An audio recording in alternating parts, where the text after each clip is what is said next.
ಎಲ್ಲರಿಗೂ ಶುಭೋದಯ. ನಮ್ಮ ದಿವ್ಯವಾದ, ಭವ್ಯವಾದ, ನಿತ್ಯ ನೂತನವಾದ, ಅತ್ಯಂತ ಪವಿತ್ರವಾದ, ಅತ್ಯಂತ ಸಮೀಪದಲ್ಲಿರುವಂತಹ ನಮ್ಮ ಒಳಗೆ ಇರುವ ಈ ದೇವಾಲಯಕ್ಕೆ ಎಲ್ಲರಿಗೂ ಪ್ರೀತಿಯ ಆತ್ಮೀಯ ಸ್ವಾಗತ. ನನ್ನ ಗುರುವಾಗಿರುವ ಆನಂದಾಶ್ರಮದ ಪಪ್ಪ ಸ್ವಾಮಿ ರಾಮದಾಸ್ ಹಾಗೂ ನನ್ನ ತಂದೆ ತಾಯಿಯರ ಚರಣಾರವಿಂದಗಳಲ್ಲಿ ಅನಂತ ಪ್ರಣಾಮಗಳು. ನಾವು ಭಗವದ್ಗೀತೆಯ 12ನೇ ಅಧ್ಯಾಯವಾದ ಭಕ್ತಿ ಯೋಗ, ಈ ಅಧ್ಯಾಯದ ಶ್ಲೋಕಗಳ ಅರ್ಥವನ್ನು ತಿಳಿದುಕೊಳ್ಳುವ ಪ್ರಯತ್ನವನ್ನ ಮಾಡ್ತಾ ಇದ್ದೇವೆ. ತಿಳಿದುಕೊಂಡು ಸ್ವಲ್ಪವಾದರೂ ನಮ್ಮ ಜೀವನದಲ್ಲಿ ಅಳವಡಿಸಿಕೊಳ್ಳುವ ಪ್ರಯತ್ನವನ್ನು ನಾವೆಲ್ಲರೂ ಖಂಡಿತವಾಗಿಯೂ ಮಾಡಲೇಬೇಕಾಗಿರುವಂತಹದ್ದು.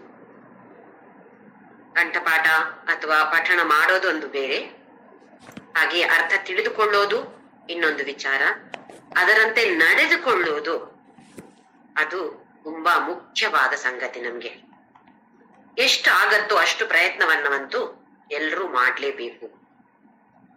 ಈಗಾಗ್ಲೇ ನಾವು ಅರಿತುಕೊಂಡಂತೆ ಭಕ್ತಿ ಯೋಗ ಅಂತ ಹೇಳುದು ಯಾವುದೋ ಒಂದು ಸಾಧನ ಅಲ್ಲ. ಕರ್ಮಯೋಗ ಒಂದು ಸಾಧನ, ಜ್ಞಾನಯೋಗ ಒಂದು ಸಾಧನ, ಹಾಗೆ ಭಕ್ತಿ ಯೋಗ ಅಂತ ಹೇಳುದು ಒಂದು ಸಾಧನ ಅಲ್ಲ.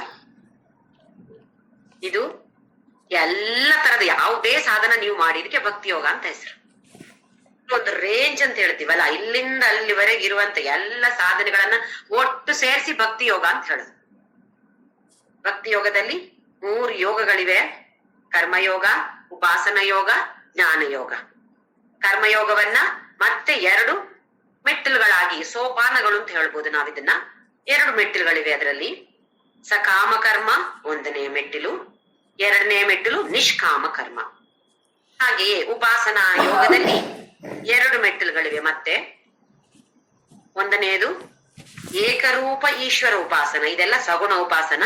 ಏಕರೂಪ ಈಶ್ವರ ಉಪಾಸನ.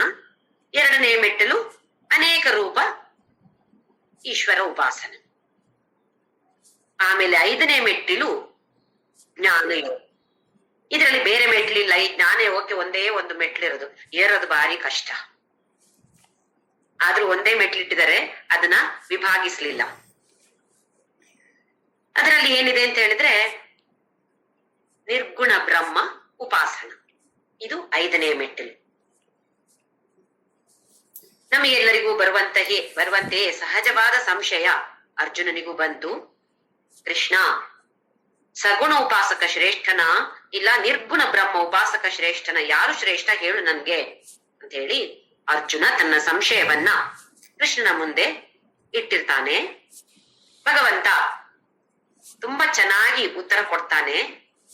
2ನೇ ಶ್ಲೋಕದಲ್ಲಿ, ನನ್ನಲ್ಲಿಯೇ ಮನಸ್ಸಿಟ್ಟು ನಿತ್ಯವೂ ಯಾರು ನನ್ನ ಸಗುಣ ಉಪಾಸನೆ ಮಾಡ್ತಾರೋ ಅಂತ ಮನುಷ್ಯ, ಅಂತ ಅವನು ಶ್ರೇಷ್ಠ ಯೋಗಿ ಅಂತ ಹೇಳ್ದ.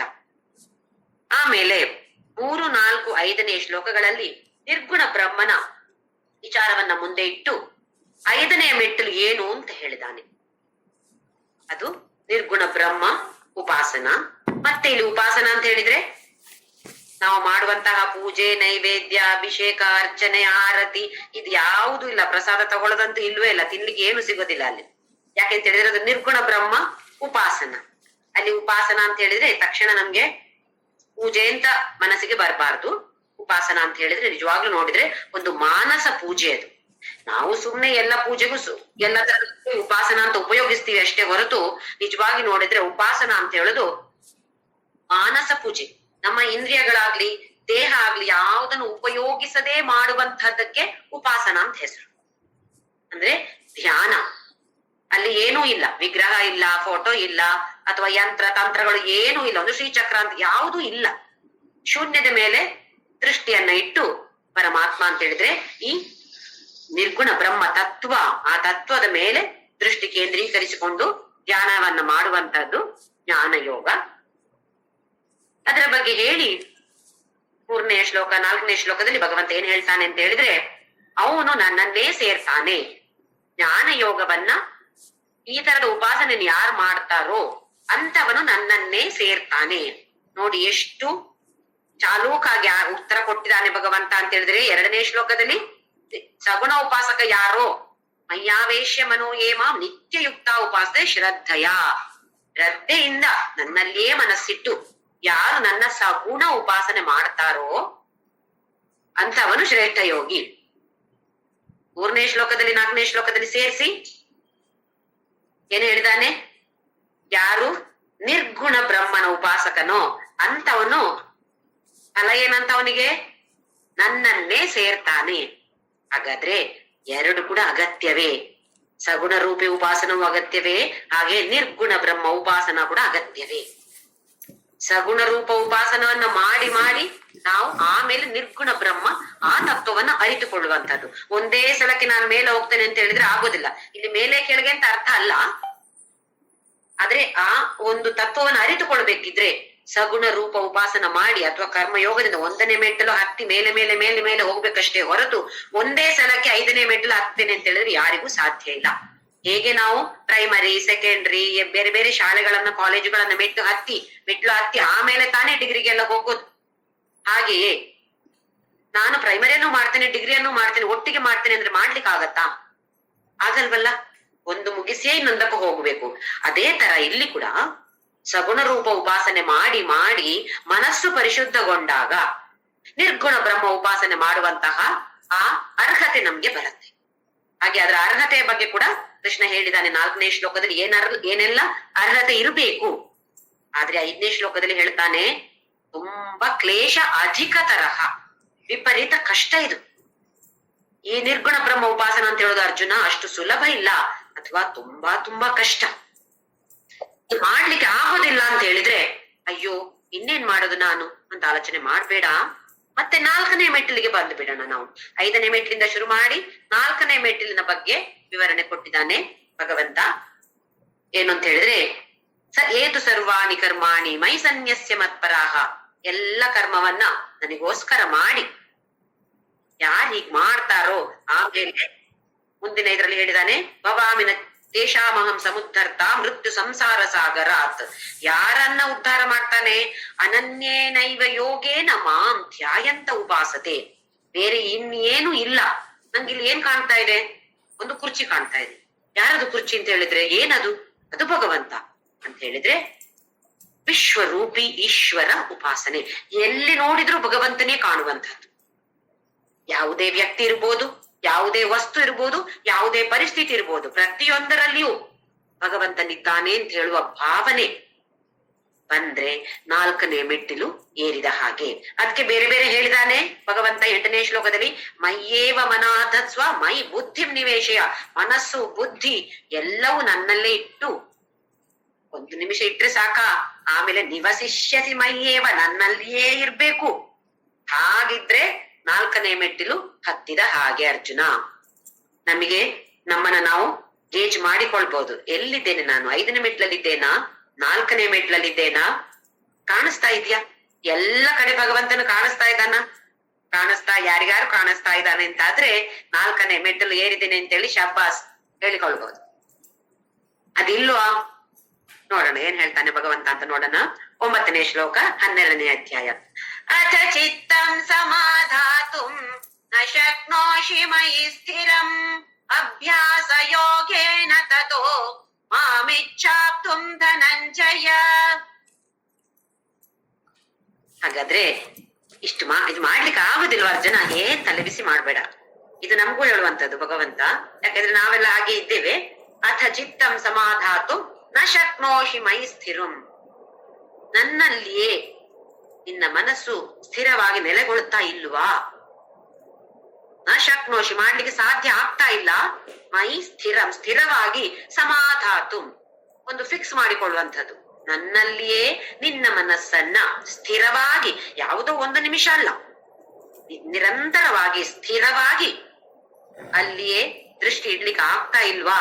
ಹಾಗಾದ್ರೆ ಏನ್ ಮಾಡ್ಬೇಕು ಅಂದ್ರೆ ಅರ್ಜುನ, ಅಭ್ಯಾಸ ಯೋಗೇನ ತತಃ ಮಾಮಿಚ್ಛಾಪ್ತುಂ ಧನಂಜಯ. ಹಾಗಾದ್ರೆ ಪರವಾಗಿಲ್ಲ, 3ನೇ ಮೆಟ್ಲಿಗೆ ಬಂದ್ಬಿಡೋಣ ನಾವು.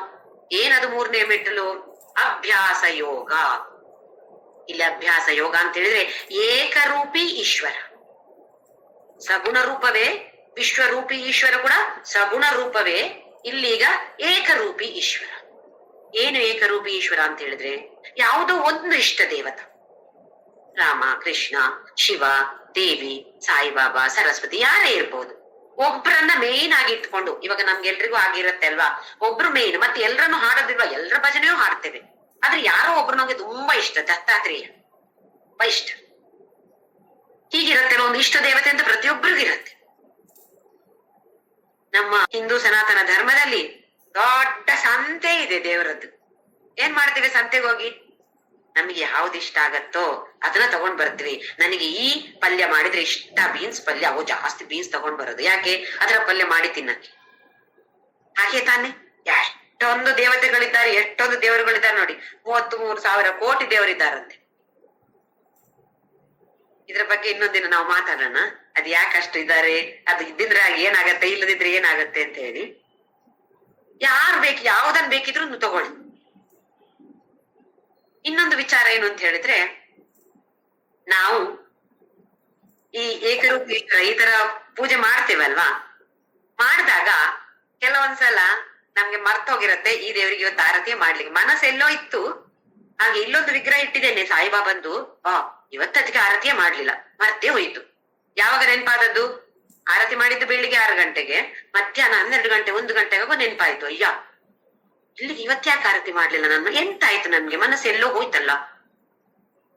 ಹಾಗಾದ್ರೆ ಏನಾದ್ರು ವಿಷ ಕೊಡ್ತಾನೆ ಇವನು, ನಮ್ಗೆ ಹೀಗೆ ಕಾಣಿಸತ್ತೆ ಅಲ್ವಾ. ಇವನಿಗೆ ನೈವೇದ್ಯ ತೋರ್ಸಿಲ್ಲ, ಅಯ್ಯೋ ಏನಾದ್ರೆ ಹಾಗಾದ್ರೆ ತಪ್ಪಾಗ್ತದೇನೋ, ಮಕ್ಳಿಗೆ ಏನಾದ್ರು ಹುಷಾರಿಲ್ದೆ ಆಗ್ತದೋ, ಅಲ್ವಾ ನಮಗೇನಾದ್ರೂ ತೊಂದ್ರೆ ಕಾಣ್ತದೋ, ಕಾರ್ ಹೋಗೋಗ ಏನೋ ಅಲ್ಲಿ ಬ್ರೇಕ್ ಫೈಲ್ ಆಗ್ತದೋ, ಯಾಕೆ ಅಲ್ಲಿ ಆರತಿ ತೋರ್ಸ್ಲಿಕ್ಕೆ ಮರ್ತೋಗಿದ್ದೇನ ನನ್ಗೆ, ಯಾಕೆ ನಮ್ಗೆ ಹೀಗೆ ಆಗ್ತದೆ? ಯಾಕೆ ಅಂತ ಹೇಳಿದ್ರೆ ನಾವು ಹಾಗಿರುವವರು. 4 ಜನರಲ್ಲಿ 3 ಜನರಿಗೆ ಕೊಟ್ರು ತಾಂಬೂಲ, ನನ್ಗೆ ಕೊಟ್ಟಿಲ್ಲ, ಏನಾಗ್ತದೆ ನಂಗೆ ಅವಾಗ? ನನ್ನ ಈಗೋ ಇದೆಲ್ಲ, ಅಹಂಕಾರ ಇದೆಲ್ಲ ಅಲ್ಲಿ ಚುಚ್ಚತ್ತೆ ಅವಾಗ. ಅವರಿಗೆ 3 ಜನಕ್ಕೆ ಕೊಟ್ರು, ನಂಗೆ ಕೊಡ್ಲಿಲ್ಲ, ಮಾಡ್ತೇನೆ ಇವರಿಗೆ. ಇನ್ನೊಂದು ಯಾವುದೋ ಒಂದು ವಿಧದಲ್ಲಿ ನಮ್ಮ ಅಸಹನೆಯನ್ನ ನಾವು ತೋರಿಸ್ತೇವೆ. ನನ್ಗೆ ನೀ ಮಾಡಿದ ಇಷ್ಟ ಆಗಿಲ್ಲ, ಯಾವುದೋ ಒಂದು ರೂಪದಲ್ಲಿ ಅವರನ್ನ ಸ್ವಲ್ಪ ಕೆಳಗೆ ಮಾಡ್ಬೇಕು, ಅವಾಗ ಒಂದು ಸಂತೋಷ. ಯಾಕೆ ನನಗೆ ತಾಂಬೂಲ ಕೊಡದೆ ಅವ್ರು ನನ್ನ ಕೆಳಗೆ ಅಪಮಾನ ಮಾಡ್ಲಿಲ್ವಾ, ನಾನು ಅದಕ್ಕೆ ಒಂದು ಮಾಡ್ತೇನೆ ಅವರಿಗೆ ಕೂಡ. ಈ ತರದ ಭಾವನೆ ಉಳ್ಳಂತಹ ಮನುಷ್ಯರು ನಾವು. ಹಾಗೆ ನಾವು ಹೇಗೆಯೋ ಹಾಗೆ ನಮ್ಮ ದೇವರು ಕೂಡ ಅಂತ ನಮ್ಮ ಭಾವನೆ. ನನಗೆ ಹೇಗೆ ಅಂತ ಹೇಳಿದ್ರೆ, ನನಗೆ ಸ್ವಲ್ಪ ಊದುಕಡ್ಡಿ ಎಲ್ಲ ಸ್ವಲ್ಪ ಎಲರ್ಜಿ ಆಗ್ತದೆ, ಹಾಗೆ ನಾನು ಊದುಕಡ್ಡಿ ಹಚ್ಚೋದಿಲ್ಲ, ಯಾಕೆಂದ್ರೆ ನನ್ನ ಭಗವಂತನಿಗೂ ಅದು ಎಲರ್ಜಿ ಆಗ್ತದೆ. ಯಾಕೆ ನನಗೆ ಆಗ್ತದೆ, ಯಾವ್ದು ಆಗುದಿಲ್ಲ ಅದು ನನ್ನ ಭಗವಂತನಿಗೂ ಆಗುದಿಲ್ಲ ಅಂತ ನನ್ನ ಮನಸ್ಸಿನ ಭಾವನೆ. ಹೀಗೆ ನಮ್ಮ ಮನಸ್ಸಿನ ಭಾವನೆ ಪ್ರಕಾರ ತಾನೇ ಅಲ್ಲಿ ದೇವರನ್ನು ನಾವು ಇಟ್ಟಿರೋದು. ಬೇರೆ ಬೇರೆ ಭಾವನೆಯನ್ನು ಇಟ್ಟುಕೊಳ್ಬಹುದು. ನಮಗೆ ಮಗುವಿನ ರೂಪದಲ್ಲಿ, ಕೆಲವರು ಕೃಷ್ಣನನ್ನ ಮಗುವಿನ ರೂಪದಲ್ಲಿ ನೋಡ್ಕೊಳ್ತಾರೆ, ಕೆಲವರು ತಾಯಿಯ ರೂಪದಲ್ಲಿ ಅಥವಾ ತಂದೆ ರೂಪದಲ್ಲಿ ನೋಡ್ಕೊಳ್ತಾರೆ. ಗುರು ಅಂತ ಇರ್ಬೋದು, ಇಲ್ಲ ಪ್ರೇಮಿ ಅಂತ ಇರ್ಬೋದು, ಇಲ್ಲ ಸ್ನೇಹಿತ ಅಂತ. ಅರ್ಜುನನಿಗೇನಿತ್ತು? ಸ್ನೇಹಿತ.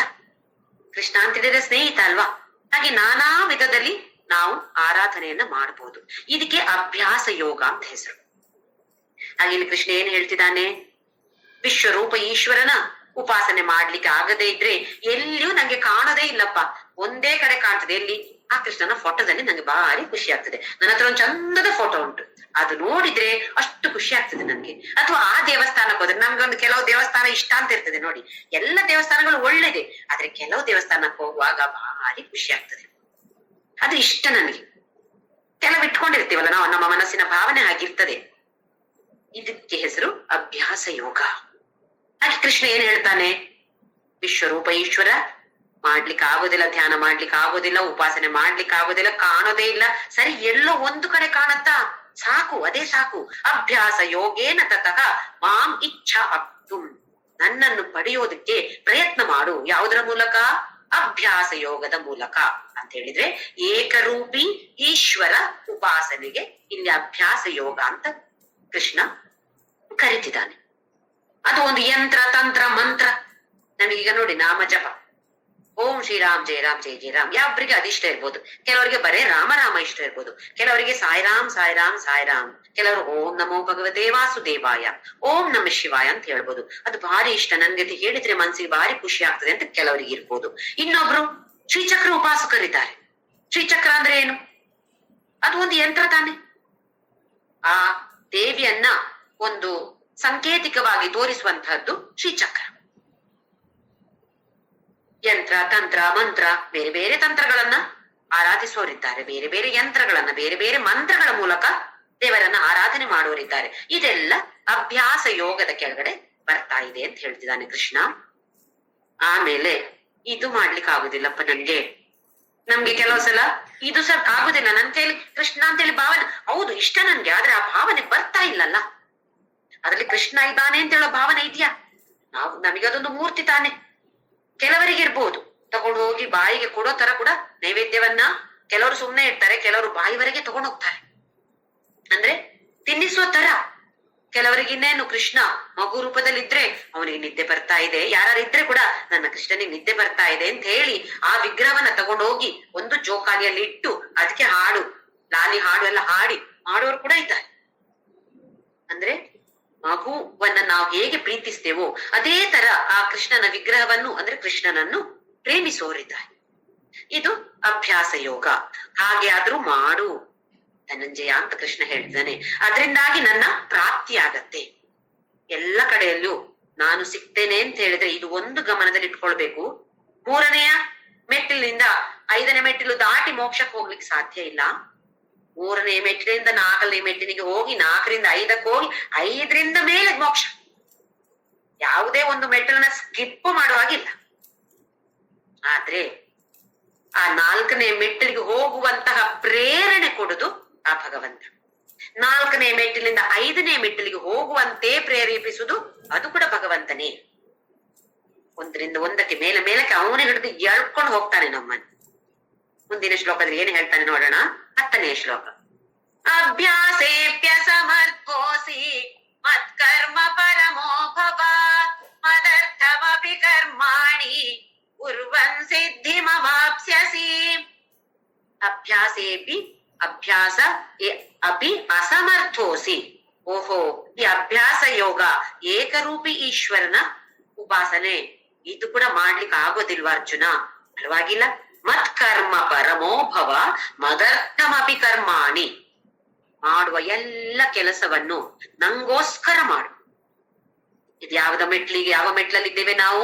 2ನೇ ಮೆಟ್ಟಿಲು. 5ರಿಂದ 4ಕ್ಕೆ ಇಳಿದು, 4ರಿಂದ 3ಕ್ಕೆ ಇಳಿದು, 3ರಿಂದ ಇವಾಗ 2ನೇ ಮೆಟ್ಟಿಲಿಗೆ ಇಳಿದಿದ್ದಾನೆ ಕೃಷ್ಣ.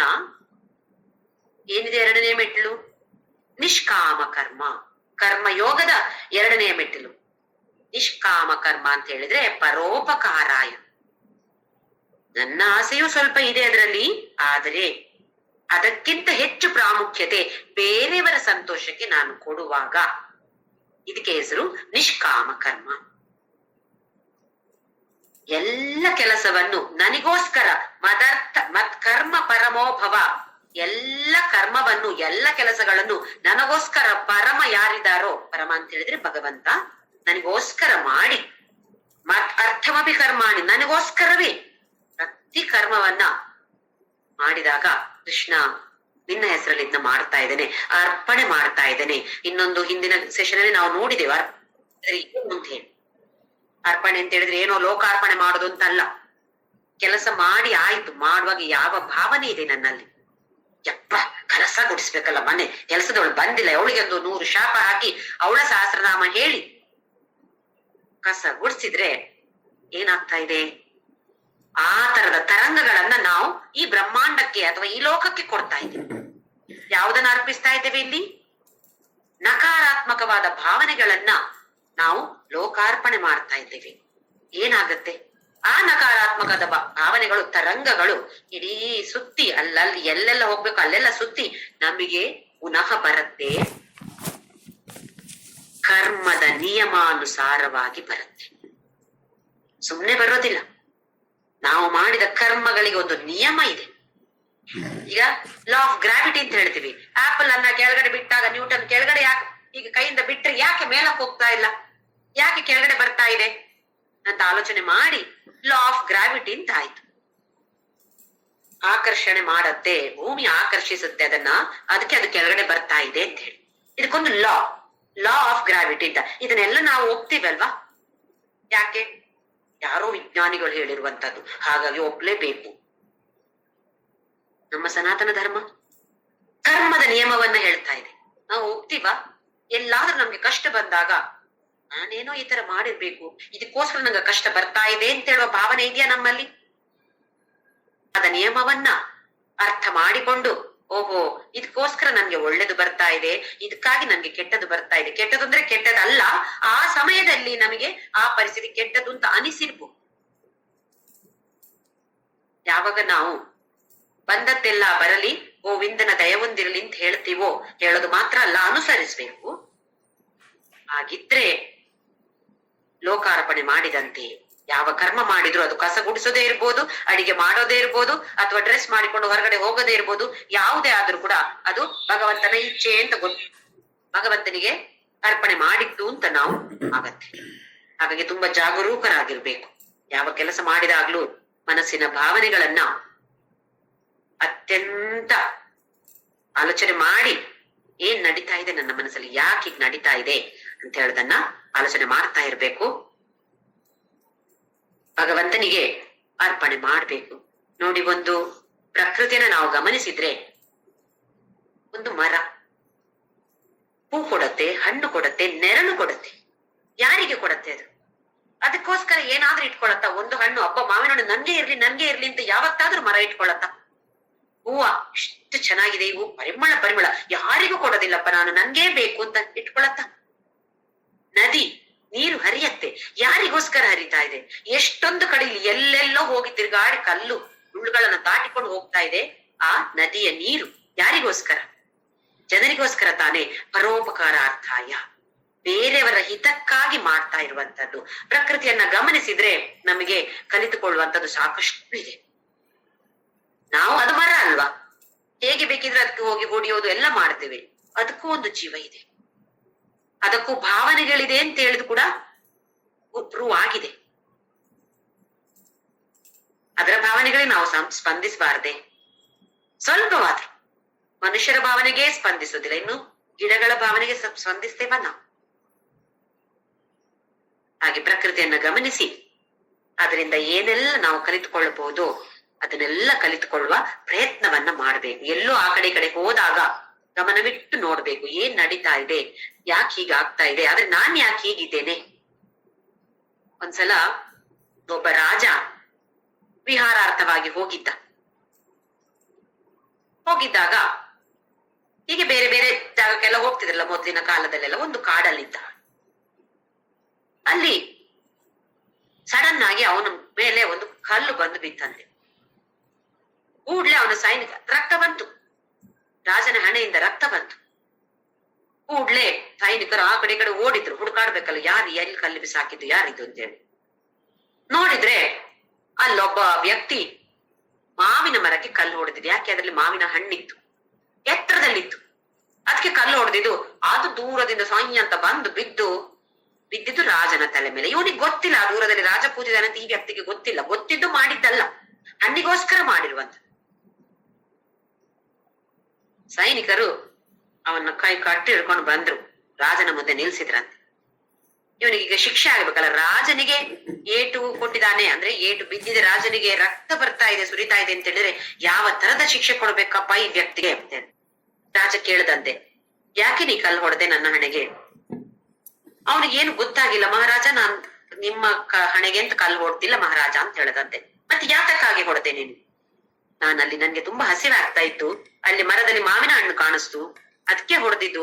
ಅದು ಮಾವಿನ ಹಣ್ಣು ಬೀಳ್ಲಿಲ್ಲ, ಕಲ್ಲು ನಾನು ಕೊಟ್ಟ ದೃಷ್ಟಿ ಸರಿ ಆಗದೆ ದೂರಕ್ ಬಂದು ನಿಮ್ಮ ಹಣೆ ಮೇಲೆ ಬಿತ್ತು, ನಂದು ತಪ್ಪಾಯ್ತು ಅಂತ ಹೇಳದಂತೆ. ಕಾಲ ಮೇಲೆ ಬಿದ್ದು ಅತ್ತೇ ಬಿಟ್ಟ ಅವನು. ಅವನಿಗೆ ಗೊತ್ತಿದೆ ಯಾವ ತರ ಶಿಕ್ಷೆ ಸಿಗ್ಬೋದು ನನ್ಗೆ, ಮಹಾರಾಜನ ಹಣೆಗೆ ಹೊಡೆದು ರಕ್ತ ಬಂದಿದೆ ಅಂತ ಹೇಳಿದ್ರೆ ನನ್ಗೆ ಯಾವ ತರದ ಶಿಕ್ಷೆ ಸಿಗ್ಬೋದು ಅಂತ ಅವನು ನಡುಗ್ತಾ ಇದ್ದ.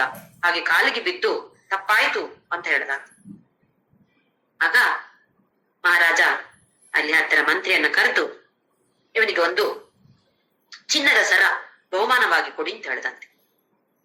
ಎಲ್ರಿಗೂ ಆಶ್ಚರ್ಯ ಆಯ್ತು, ಇದೇನಿದು ಚಿನ್ನದ ಸರ ಬಹುಮಾನ ಆಗಿ ಕೊಡ್ತಾ, ಶಿಕ್ಷೆ ಕೊಡ್ಬೇಕಾಗಿದ್ದದಲ್ಲ ಹೇಳಿ. ಸರಿ, ಮಂತ್ರಿ ಚಿನ್ನದ ಸರ ತಂದು ಕೊಟ್ಟ. ಈ ವ್ಯಕ್ತಿ ಚಿನ್ನದ ಸರ ತಗೊಂಡು ಹೊರಟೋಗ್ಬಿಟ್ಟ. ಅಲ್ಲಿದ್ದ ಸೈನಿಕರಿಗೆಲ್ಲ ಅರ್ಥ ಆಗಿಲ್ಲ. ಮಂತ್ರಿಗೆ ಅರ್ಥ ಆಗಿತ್ತು, ಸೈನಿಕರಿಗೆ ಅರ್ಥ ಆಗಿಲ್ಲ. ಇದೇನು ಈ ತರ ಶಿಕ್ಷೆ, ಇದು ಒಂದು ಶಿಕ್ಷೆಯ? ನಾವೆಲ್ಲ ಹೊಡಿತಾ ಇದ್ವಲ್ಲ ಹಾಗಾದ್ರೆ ಅಂತ ಅನ್ಕೊಂಡ್ರಂತೆ ಎಲ್ರು. ಒಬ್ಬ ಧೈರ್ಯ ಮಾಡಿ ಕೇಳ್ಬಿಟ್ಟಂತೆ, ಮಹಾರಾಜ ಶಿಕ್ಷೆ ಕೊಡ್ತೀರಿ ನೀವು ಅಂತ ನಾವ್ ಅನ್ಕೊಂಡಿದ್ರೆ ಅದೇನೋ ಬಹುಮಾನ ಕೊಟ್ಬಿಟ್ರಲ್ಲ, ಇದ್ರ ಅರ್ಥ ಏನು? ಮಹಾರಾಜ ಹೇಳ್ತಂತೆ, ಒಂದು ಮರ ಮಾವಿನ ಹಣ್ಣು ಬಿಟ್ಟಿದೆ, ಅವನು ಕಲ್ಲು ಹೊಡೆದ್ರೆ ಆ ಮರಕ್ಕೆ ಏಟಾಗ್ತಿತ್ತು. ಸ್ವಲ್ಪವಾದ್ರೂ ಏಟು ಬಿದ್ದೇ ಬೀಳತ್ತೆಲ್ಲ, ಅದರ ಗೆಲ್ಲಿಗೆ ಸ್ವಲ್ಪ ಏಟು ಬೀಳುತ್ತಿತ್ತು. ಏಟು ಬಿದ್ರೂ ಕೂಡ ಅದು ಏನನ್ನ ಕೊಡ್ತಾ ಇತ್ತು ಆ ವ್ಯಕ್ತಿಗೆ? ಅವನ ಹಸಿವು ನೀಗುವುದಕ್ಕೋಸ್ಕರ ಆ ಮಾವಿನ ಹಣ್ಣನ್ನ ಅವನಿಗೆ ಕೊಡ್ತಾ ಇತ್ತು.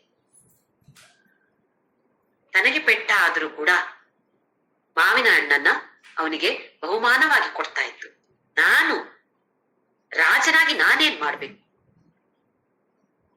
ಅವನು ನನಗೆ ಅಂತ ಹೊಡೆದಿಲ್ಲ, ನನಗೆ ಅಂತ ಹೊಡೆದಿದ್ರೆ ಕೇಳ್ಬೋದಾಗಿತ್ತು, ಶಿಕ್ಷೆ ಕೊಡ್ಬೋದಾಗಿತ್ತು. ನನಗೆ ಅಂತ ಹೊಡೆದದ್ದಲ್ಲ, ಮರಕ್ಕೆ ಅಂತ ಹೊಡೆದವನು. ಮರಕ್ಕೆ ಏಟು ಬೀಳುತ್ತಿದ್ರೆ ಅವನಿಗೆ ಮಾವಿನ ಹಣ್ಣು ಸಿಕ್ತಿತ್ತು, ಹಾಗೆ ಅದು ತಪ್ಪಿ ನನಗೆ ಬಿದ್ರೆ ನಾನೇನ್ ಮಾಡ್ಬೇಕು ಅವನಿಗೆ? ಅದಕ್ಕಿಂತ ಹೆಚ್ಚಿನ ಬಹುಮಾನವನ್ನು ನಾನು ಕೊಡ್ಬೇಕು ತಾನೆ, ಮರಕ್ಕಿಂತ ಹೆಚ್ಚು ನಾನು ತಾನೆ. ಆ ಮರದಲ್ಲಿರೋದು ಏನೋ ಒಂದು 10-20 ಮಾವಿನ ಹಣ್ಣು ಇರ್ಬೋದು, ಒಂದು ಮಾವಿನ ಹಣ್ಣು ಕೊಡ್ಬೋದು. ನಾನು ಬೊಕ್ಕಸ ತುಂಬಾ ಬೇಕಾದಷ್ಟಿದೆ ಚಿನ್ನ, ಇದರಿಂದ ಒಂದು ಸರ ಅವನಿಗೆ ಕೊಟ್ರೆ ಪಾಪ ಅವನಿಗೆ ಒಂದು ಸ್ವಲ್ಪ ದಿನಕ್ಕಾದ್ರೂ ಆಹಾರ ಸಿಗತ್ತೋ ಏನೋ ಅಂತ ಹೇಳುವ ಭಾವನೆಯಿಂದ ನಾನು ಕೊಟ್ಟೆ ಅಂತ ಹೇಳ್ದಂತೆ ರಾಜ. ನಮಗೆಲ್ಲ ಎಷ್ಟು ಸುಂದರವಾದ ಕತೆ ನೋಡಿ ಇದು. ಮರಕ್ಕೆ ಏಟು ಬಿದ್ರು ಕೂಡ ಮರ ಮಾವಿನ ಹಣ್ಣು ಅಥವಾ ಯಾವುದೇ ಹಣ್ಣನ್ನ ಕೊಟ್ಟು ಜನರಿಗೆ ಉಪಕಾರ ಮಾಡ್ತಾ ಇದೆ. ನಾವು ಒಳ್ಳೇದನ್ನ ಮಾಡಿದವರಿಗೆ ನಾವು ಉಪಕಾರ ಮಾಡೋದಿಲ್ಲ, ಇನ್ನೇನಾದ್ರೂ ನಮ್ಗೆ ಏಟು ಕೊಟ್ಟವರಿಗೆ ನಾವೇನ್ ಮಾಡ್ತೀವಿ? ಅದರ ಡಬ್ಬಲ್ ಸೇರಿಸಿಕೊಂಡು ನಾವು ಅವರಿಗೆ ವಾಪಸ್ ಏಟು ಕೊಡ್ಬೇಕು, ಅವಾಗ್ಲೇ ನಮ್ಗೆ ಸಮಾಧಾನ. ಹೀಗೆ ನಾವು ಮಾಡೋದಿದ್ರೆ ಭಗವದ್ಗೀತೆ ಅರ್ಥ ತಿಳಿದುಕೊಂಡು ಏನು ಸಾರ್ಥಕ ಆಗೋದಿಲ್ಲ.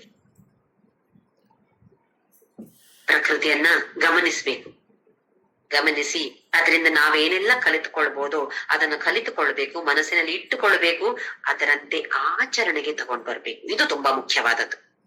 ಆಚರಿಸ್ಬೇಕು. ಒಂದು ಒಂದು ಒಂದು ಪಾಯಿಂಟ್ ಆದ್ರೂ ಸಾಕು. ಇದನ್ನ ಆಚರಣೆಗೆ ತಂದು ತಂದು ತಂದು ಅದು ರಕ್ತಗತವಾಗ್ಬೇಕು ನಮ್ಗೆ. ಹಾಗೆ ಎಲ್ಲ ವಿಷಯವನ್ನು ಎಷ್ಟೆಷ್ಟು ಸಾಧ್ಯ ಆಗುತ್ತೋ, ತುಂಬಾ ಸಲ ನಾವು ಫೇಲ್ ಆಗ್ತೇವೆ ಅದರಲ್ಲಿ, ಆದ್ರೆ ಭಯ ಪಡಬೇಕಾದ ಅವಶ್ಯಕತೆ ಇಲ್ಲ. ಫೇಲ್ ಆದ್ರೂ ನಮ್ಮ ಮನಸ್ಸಿನಲ್ಲಿ ನನ್ಗೆ ಹೀಗೆ ಆಗ್ಬೇಕು ಅಂತ ಒಂದು ನಿಶ್ಚಯ ಮಾಡಿಕೊಂಡ್ರೆ ಭಗವಂತ ನಮ್ಮನ್ನ ಮತ್ತೆ ಮತ್ತೆ ಮತ್ತೆ ಮತ್ತೆ ಎಬ್ಬಿಸಿ ಮುಂದಕ್ಕೆ ತಳ್ಳುತ್ತಾನೆ. ಹಾಗೆ ಪ್ರಕೃತಿಯನ್ನ ಗಮನಿಸ್ಬೇಕು. ಇನ್ನು ನೋಡಿ, ನಮ್ಮ ಸ್ವಾತಂತ್ರ್ಯಕ್ಕೋಸ್ಕರ ಹೋರಾಟ ಮಾಡಿದವರು ಎಷ್ಟೊಂದು ಜನ ಜೀವ ತೆತ್ತಿದ್ದಾರೆ, ಪ್ರಾಣ ತೆತ್ತಿದ್ದಾರೆ ನಮಗೋಸ್ಕರ. ಅದರಿಂದಾಗಿ ತಾನೇ ನಾವಿವತ್ತು ಇಷ್ಟು ಸಂತೋಷದಲ್ಲಿ ಆರಾಮದಲ್ಲಿ ಜೀವನ ನಡೆಸ್ತಾ ಇರೋದು. ಇಲ್ಲದ್ರೆ ಎಷ್ಟು ಕಷ್ಟ ಇರ್ತಿತ್ತು ನಮ್ಗೆ, ಗುಲಾಮರಾಗಿರ್ಬೇಕಾಗಿ. ಯಾರಿಗಾಗಿ ಮಾಡಿದ್ರು ಅವರು? ಅವರಿಗೆ ಗೊತ್ತಿತ್ತು ನನ್ನನ್ನ ಗಲ್ಲಿಗೇರಿಸ್ತಾರೆ ಅಂತ ಗೊತ್ತಿತ್ತು, ಯಾವುದಕ್ಕೂ ಭಯ ಪಟ್ಟಿಲ್ಲ. ನನ್ನ ಪ್ರಾಣ ಹೋಗುತ್ತೆ ಅಂತ ಭಯ ಪಟ್ಟಿಲ್ಲ.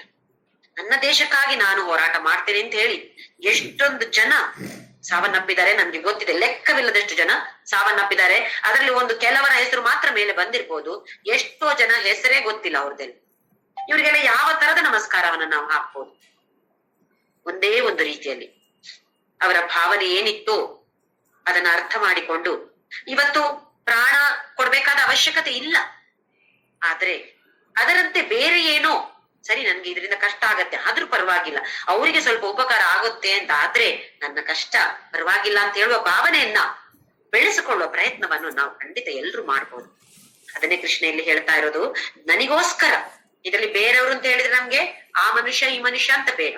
ಅದರಲ್ಲಿ ಕೃಷ್ಣ ಪರಮಾತ್ಮನನ್ನು ಕಾಣುವಂತಹ ಪ್ರಯತ್ನ ಮಾಡಿದ್ರೆ ನಾನು ಈ ವ್ಯಕ್ತಿಗೋಸ್ಕರ ಅಲ್ಲ, ಅವನ ಒಳಗೆ ಇರುವಂತಹ ಕೃಷ್ಣನಿಗೆ ಮಾಡ್ತಾ ಇದ್ದೇನೆ.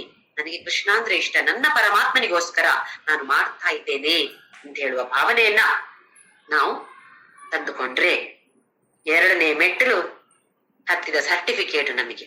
ಇದ್ಯಾವುದು? ನಿಷ್ಕಾಮ ಕರ್ಮ. ಇದ್ರಲ್ಲಿ ಇದೇವ? ನಾವು ಒಂದ್ಸಲ ನೋಡಿಕೊಳ್ಳೋಣ, ಇದೇವ ಇಲ್ವಾ? ಇಲ್ಲದೆ ಇದ್ರೆ ಏನ್ ಮಾಡೋದು? ಭಗವಂತ ಮತ್ತೆ 1ನೇ ಮೆಟ್ಲಿಗೆ ಇಳಿತಿದ್ದಾನೆ. ಮುಂದಿನ ಶ್ಲೋಕ ನಂಬರ್ 11.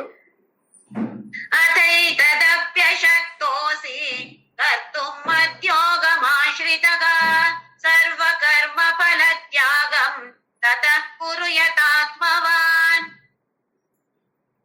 ಅಥ ಏತದಪಿ ಅಶಕ್ತೋಸಿ ಕರ್ತುಂ. ಇದು ಕೂಡ ಮಾಡ್ಲಿಕ್ಕೆ ಆಗೋದಿಲ್ವಾ? ಹೋಗ್ಲಿ ಬಿಡು ಅರ್ಜುನ, ಪರವಾಗಿಲ್ಲ. ಎರಡನೇ ಮೆಟ್ಲು ಏರಿಲ್ವಾ, ಕಷ್ಟವಾ, ನಿಷ್ಕಾಮ ಕರ್ಮ. ಯಾಕೆ? ಅಪ್ಪ, ನನ್ನದೇ ಬೇಕಾದಷ್ಟು ಕೋರಿಕೆಗಳಿವೆ, ಇನ್ನು ಅವರಿಗೆ ಎಲ್ಲಿ ಪ್ರಾರ್ಥನೆ ಮಾಡೋದು, ಅವರಿಗೆ ಎಲ್ಲಿ ಸಹಾಯ ಮಾಡೋದು? ನಂಗೆ ಪುರ್ಸೊತ್ತಿಲ್ಲಪ್ಪ. ನನ್ನ ಮಕ್ಕಳು ನನ್ನ ಮೊಮ್ಮಕ್ಕಳ ನೋಡೋ ಕೆಲಸ ಇದೆ ನಂಗೆ, ಇನ್ನೊಬ್ರಿಗೆ ಏನ್ ನಾನ್ ಮಾಡೋದು? ಪರವಾಗಿಲ್ಲ, ಪುರ್ಸೊತ್ತಿಲ್ವಾ, ದುಡ್ಡಿಲ್ವಾ, ಸಮಯ ಇಲ್ಲ, ಏನು ಇನ್ನೊಬ್ರಿಗೆ ಸಹಾಯ ಮಾಡಕ್ ಆಗೋದಿಲ್ಲ, ನಿನ್ಗೆ ಬೇಕಾಗಿ ಮಾಡ್ಲಿಕ್ಕೆ ಆಗ್ತದಾ? ಸರಿ, ಅದನ್ನಾದ್ರೂ ಮಾಡು. ಸ್ವಾರ್ಥ, ಸಕಾಮ ಕರ್ಮ, ನನ್ನ ಸ್ವಾರ್ಥಕ್ಕೋಸ್ಕರ ನಾನು ಮಾಡುವಂತಹ ಕೆಲಸ, ಓ ಅದು ಕೂಡ ಓಕೆ ಅಂತ ಹೇಳ್ತಿದ್ದಾನೆ ಕೃಷ್ಣ. ಇದು ಕೂಡ ಮಾಡ್ಲಿಕ್ಕೆ ಆಗೋದಿಲ್ವಾ ಅರ್ಜುನ?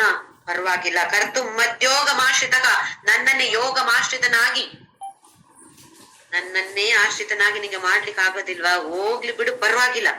ಸರ್ವ ಕರ್ಮ ಫಲ ತ್ಯಾಗಂ ತತಃ ಕುರು ಯಥಾತ್ಮವಾನ್. ಯಥಾತ್ಮ, ಇಂದ್ರಿಯಗಳಲ್ಲಿ ಎಷ್ಟಾಗತ್ತೋ ಅಷ್ಟು ನಿನ್ನ ವಶದಲ್ಲಿ ಇಟ್ಟುಕೊಂಡು ಸರ್ವ ಕರ್ಮ ಫಲ ತ್ಯಾಗ ಮಾಡು. ನಿನಗೋಸ್ಕರ ಮಾಡು. ನನಗೆ ಮನೆ ಕಟ್ಟಬೇಕು ಅಂತ ಆಸೆ, ಕೋರಿಕೆ ಇತ್ತು, ಎಷ್ಟೋ ವರ್ಷದಿಂದ ಕೋರಿಕೆ ಇತ್ತು, ಆಯ್ತು, ಕಟ್ಟಿ ಆಯ್ತು. ಏನಿದು? ಸಕಾಮ ಕರ್ಮ. ನನಗೋಸ್ಕರ, ನನ್ಗೆ ಮನೆ ಗಟ್ಟಿ ಆಯ್ತು. ಭಾವನೆ ಹೇಗ್ ಇರ್ಬೇಕೀಗ? ನಮ್ಮ ಸನಾತನ ಧರ್ಮದಲ್ಲಿ ನಮ್ಗೆ ಎಲ್ರಿಗೂ ಗೊತ್ತಿದೆ, ಗೃಹ ಪ್ರವೇಶ ಹೇಗ್ ಮಾಡ್ತೇವೆ ನಾವು, ಹೋಮಗಳು ಆದಿ ಬೇರೆ ಬೇರೆ ಅದೆಲ್ಲ ಇರ್ಬೋದು. ಮನೆಯನ್ನ ನಾವು ಹೊಸ್ತಿಲನ್ನ ದಾಟಿ ಒಳಗಡೆ ಬರುವಾಗ ನಮ್ಮ ಪುರೋಹಿತರು ಹೇಳ್ತಾರೆ, ಒಂದು ದೀಪ, ಇನ್ನೊಂದು ದೇವರ ಫೋಟೋ ಇಟ್ಟುಕೊಂಡು ಮನೆಯ ಗೃಹಿಣಿ ದೀಪವನ್ನು ಫೋಟೋವನ್ನು ಇಟ್ಕೊಂಡು ಬಲಕಾಲು ಮುಂದೆ ಇಟ್ಟು ಒಳಗೆ ಬರುವಂತಹದ್ದು. ಏನಿದ್ರ ಅರ್ಥ? ದೀಪ ಅಂತ ಹೇಳಿದ್ರೆ ಜ್ಞಾನ, ಆ ಫೋಟೋ ದೇವರು. ಅಲ್ಲಿ ಆ ಫೋಟೋದಲ್ಲಿ ದೇವರನ್ನ ನೋಡಿ, ಜೊತೆಯಲ್ಲಿ ನಾನ್ ನಿನ್ನ ಜೊತೆ ಬರ್ತಾ ಇದ್ದೇನೆ. ದೇವ್ರ ಕೈಯಲ್ಲಿರೋದು ಮೊದಲು ಕಾಲಿಗೆ ಬಂದ್ರು ಕೂಡ ಮೊದಲು ಬರುವಂತದ್ದು ದೇವರು ಒಳಗಡೆ. ಹೇ ಪರಮಾತ್ಮ, ಇದು ನಿನ್ನ ಮನೆ, ನನಗೆ ಕಟ್ಟಿದ್ದು, ಆದ್ರೆ ನೀನ್ ಇದ್ರಲ್ಲಿ ವಾಸ ಮಾಡು, ನಿನ್ನ ಜೊತೆ ನಾನು ಕೂಡ ವಾಸ ಮಾಡ್ತೇನೆ. ಕೋ ಎಕ್ಸಿಸ್ಟೆಂಟ್ ಅಂತ ಹೇಳ್ತೀವಲ್ಲ, ನಿನ್ನ ಜೊತೆ ನಾನು ಕೂಡ ಇಲ್ಲಿ ವಾಸ ಮಾಡ್ತೇನೆ. ಫಸ್ಟ್ ನೀನು ವಾಸ ಮಾಡು, ನಿನ್ನ ಜೊತೆ ನಾನು ವಾಸ ಮಾಡ್ತೇನೆ. ಈ ತರದ ಭಾವನೆಗಳೊಂದಿಗೆ ನಾವು ಗೃಹ ಪ್ರವೇಶ ಮಾಡಿದಾಗ ಖಂಡಿತವಾಗಿಯೂ ಪರಮಾತ್ಮ ಅಲ್ಲಿ ವಾಸ ಮಾಡಿಯೇ ಮಾಡ್ತಾನೆ. ಆದಷ್ಟು ನಕಾರಾತ್ಮಕವಾದ ಭಾವನೆಗಳನ್ನ ದೂರ ಮಾಡುವಂತಹ ಪ್ರಯತ್ನವನ್ನ ಅವನು ಮಾಡ್ತಾನೆ ನಮ್ಗೆ. ಇದೆಷ್ಟು ಚೆನ್ನಾಗಿದೆ ನೋಡಿ ನಮ್ಮ ಸನಾತನ ಧರ್ಮದ ಕೆಲವು ಆಚಾರಗಳು, ವಿಚಾರಗಳು. ಸುಮ್ನೆ ಬಂದಿಲ್ಲ ಅದೆಲ್ಲ. ಆ ಭಾವನೆಗಳು ತುಂಬಾ ಮುಖ್ಯ. ನಮ್ಗೆ ಅಲ್ಲಿ ಭಾವನೆ ಬಾರದೇ ಇರ್ಬೋದು, ಆದ್ರೂ ಪರವಾಗಿಲ್ಲ. ಸರ್ವ ಕರ್ಮ ಫಲ ತ್ಯಾಗ, ಇಲ್ಲಿ ಇದು ಇಂಪಾರ್ಟೆಂಟ್ ನಮ್ಗೆ. ಎಲ್ಲ ಕೆಲಸವನ್ನು ನಂಗೋಸ್ಕರ ಅಂತ ಮಾಡು, ಆದ್ರೆ ಫಲ ಏನು ಬರುತ್ತೆ? ಇದಕ್ಕೋಸ್ಕರ ಮಾಡಿದೆ, ಹೀಗೆ ಆಗ್ಬೇಕು ಅಂತ ಮಾಡಿದ್ದು, ಸರಿ ಆಗ್ಲಿಲ್ಲ, ಹಾಗಾಗ್ಲಿಲ್ಲ, ಬೇರೆ ಆಯ್ತು, ನಾನು ಯಾವುದನ್ನ ಬಯಸಲಿಲ್ವೋ ಅದಾಯ್ತು. ಹಾಗಾದಾಗ ಸರಿ, ಇದು ಪರಮಾತ್ಮನ ಇಚ್ಛೆ, ಪರಮಾತ್ಮ ನನ್ನನ್ನು ಈ ತರದಲ್ಲಿ ಆಶೀರ್ವಾದ ಮಾಡ್ತಿದ್ದಾನೆ ಅಂತ ಹೇಳುವ ಭಾವನೆಯನ್ನ ನಾವು ಬೆಳೆಸಿಕೊಂಡರೆ ಒಂದನೇ ಮೆಟ್ಟಿಲು ಹತ್ತಿದ ಹಾಗೆ. ಹೀಗೆ ಹೇಳಿ, ನಾವ್ ಯಾವ್ದಾದ್ರು ಮೆಟ್ಲು ಹತ್ತಿದ್ದೇವ ಇಷ್ಟರವರೆಗೆ? ಒಂದು ಮೆಟ್ಲು ಹತ್ಲಿಲ್ಲ. ನಾವೆಲ್ಲೋ ಕೆಳಗಡೆ ಇದ್ದೇವೆ, ಇನ್ನು ಮೆಟ್ಲು ಹತ್ತೋ ಪ್ರಯತ್ನವನ್ನೇ ಮಾಡ್ಲಿಲ್ಲ. ಸಕಾಮ ಕರ್ಮ ಆದರೂ ಕೂಡ ಒಂದನೇ ಮೆಟ್ಲು ಏನು ಅಂತ ಹೇಳಿದ್ರೆ ಸರ್ವ ಕರ್ಮ ಫಲ ತ್ಯಾಗಂ. ಇದು ಮುಖ್ಯ. ನಂಗೋಸ್ಕರ ಮಾಡ್ತೀನಿ, ಮಾಡು, ನಿಂಗೋಸ್ಕರ ಮಾಡು ಅರ್ಜುನ, ಆದ್ರೆ ಕಂಡೀಷನ್ ಒಂದಿದೆ, ಫಲತ್ಯಾಗವನ್ನ ಮಾಡು. ನನಗೋಸ್ಕರ ಮಾಡು, ಸರಿ, ನಿನ್ಗೋಸ್ಕರವೇ ಮಾಡು, ನನ್ನ ನೆನಪು ಆಗ್ತಿಲ್ವಾ ಅರ್ಜುನ? ಹೋಗ್ಲಿ, ಪರವಾಗಿಲ್ಲ, ಆದ್ರೆ ಫಲ ಬಂದಾಗ ಮಾತ್ರ ಇದು ಭಗವಂತನ ಇಚ್ಛೆ, ಇದು ಭಗವಂತನೇ ನನಗೆ ಇದನ್ನ ಕೊಟ್ಟಿರುವಂತದ್ದು, ಪ್ರಸಾದವಾಗಿ, ಪ್ರಸಾದ ರೂಪದಲ್ಲಿ ಕೊಟ್ಟಿರುವಂತದ್ದು. ನನ್ನ ಗಂಡ, ನನ್ನ ಹೆಂಡತಿ, ನನ್ನ ಮಕ್ಕಳು, ನನ್ನ ಮನೆ, ಎಷ್ಟೊಂದಿದೆ ನೋಡಿದೆಲ್ಲ. ಏನಿದೆಲ್ಲ ಭಗವಂತ ನಮಗೆ ಪ್ರಸಾದ ರೂಪದಲ್ಲಿ ಕರುಣಿಸಿರುವಂತದ್ದು. ಕೆಲವೊಂದ್ಸಲ ಅವರು ತುಂಬಾ ಕೆಟ್ಟವರು, ಇವ್ರು ಯಾಕಾದ್ರೂ ನನ್ನ ಜೀವನದಲ್ಲಿ ಬಂದ್ರು ಅಂತ ಹೇಳುವ ಭಾವನೆ ಬರುತ್ತೆ ನಮ್ಗೆ. ಅದು ದೊಡ್ಡ ಪ್ರಸಾದ. ಆ ವ್ಯಕ್ತಿ ನನ್ಗೆ ದೊಡ್ಡ ಪ್ರಸಾದ ಭಗವಂತ ಕೊಟ್ಟಿರುವಂತದ್ದು. ಯಾಕೆ? ಎಲ್ಲರೂ ಒಳ್ಳೆಯವರಿದ್ರೆ ನಾವು ಒಳ್ಳೆಯವರಾಗಿರೋದು ಏನಿದೆ?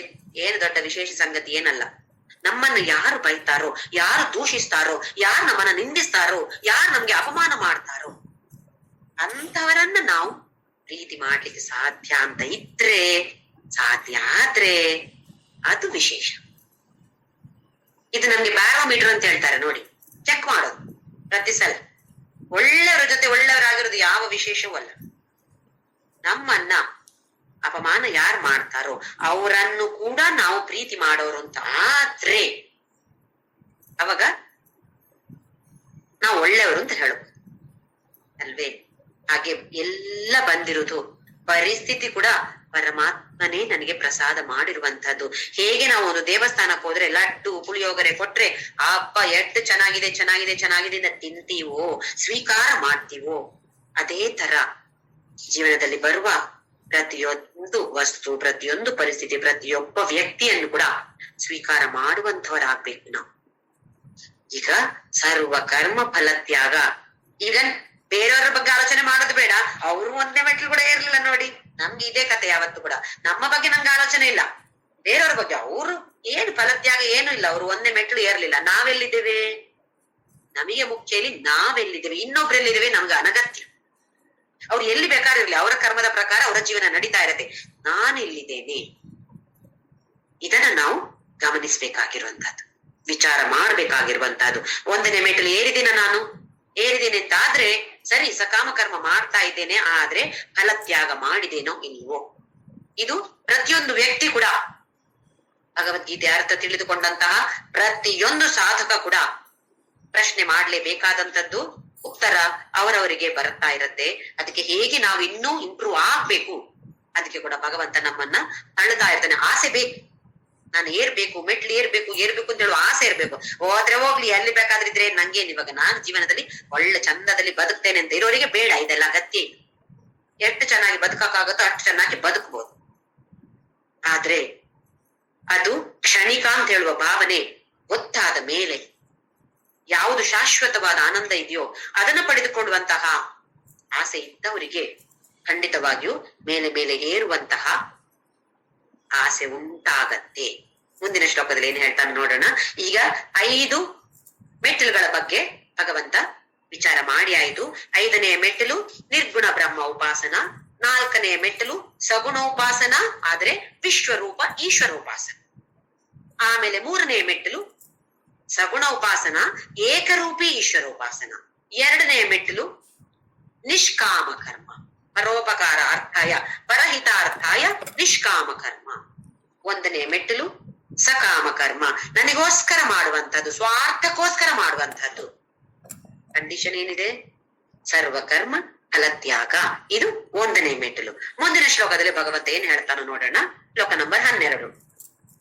ಶ್ರೇಯೋ ಹಿ ಜ್ಞಾನಮಭ್ಯಾಸಾತ್ ಜ್ಞಾನಾಧ್ಯಾನಂ ವಿಶಿಷ್ಯತೆ ಧ್ಯಾನಾತ್ ಕರ್ಮ ಫಲ ತ್ಯಾಗಃ ತ್ಯಾಗಾತ್ ಶಾಂತಿರನಂತರಂ.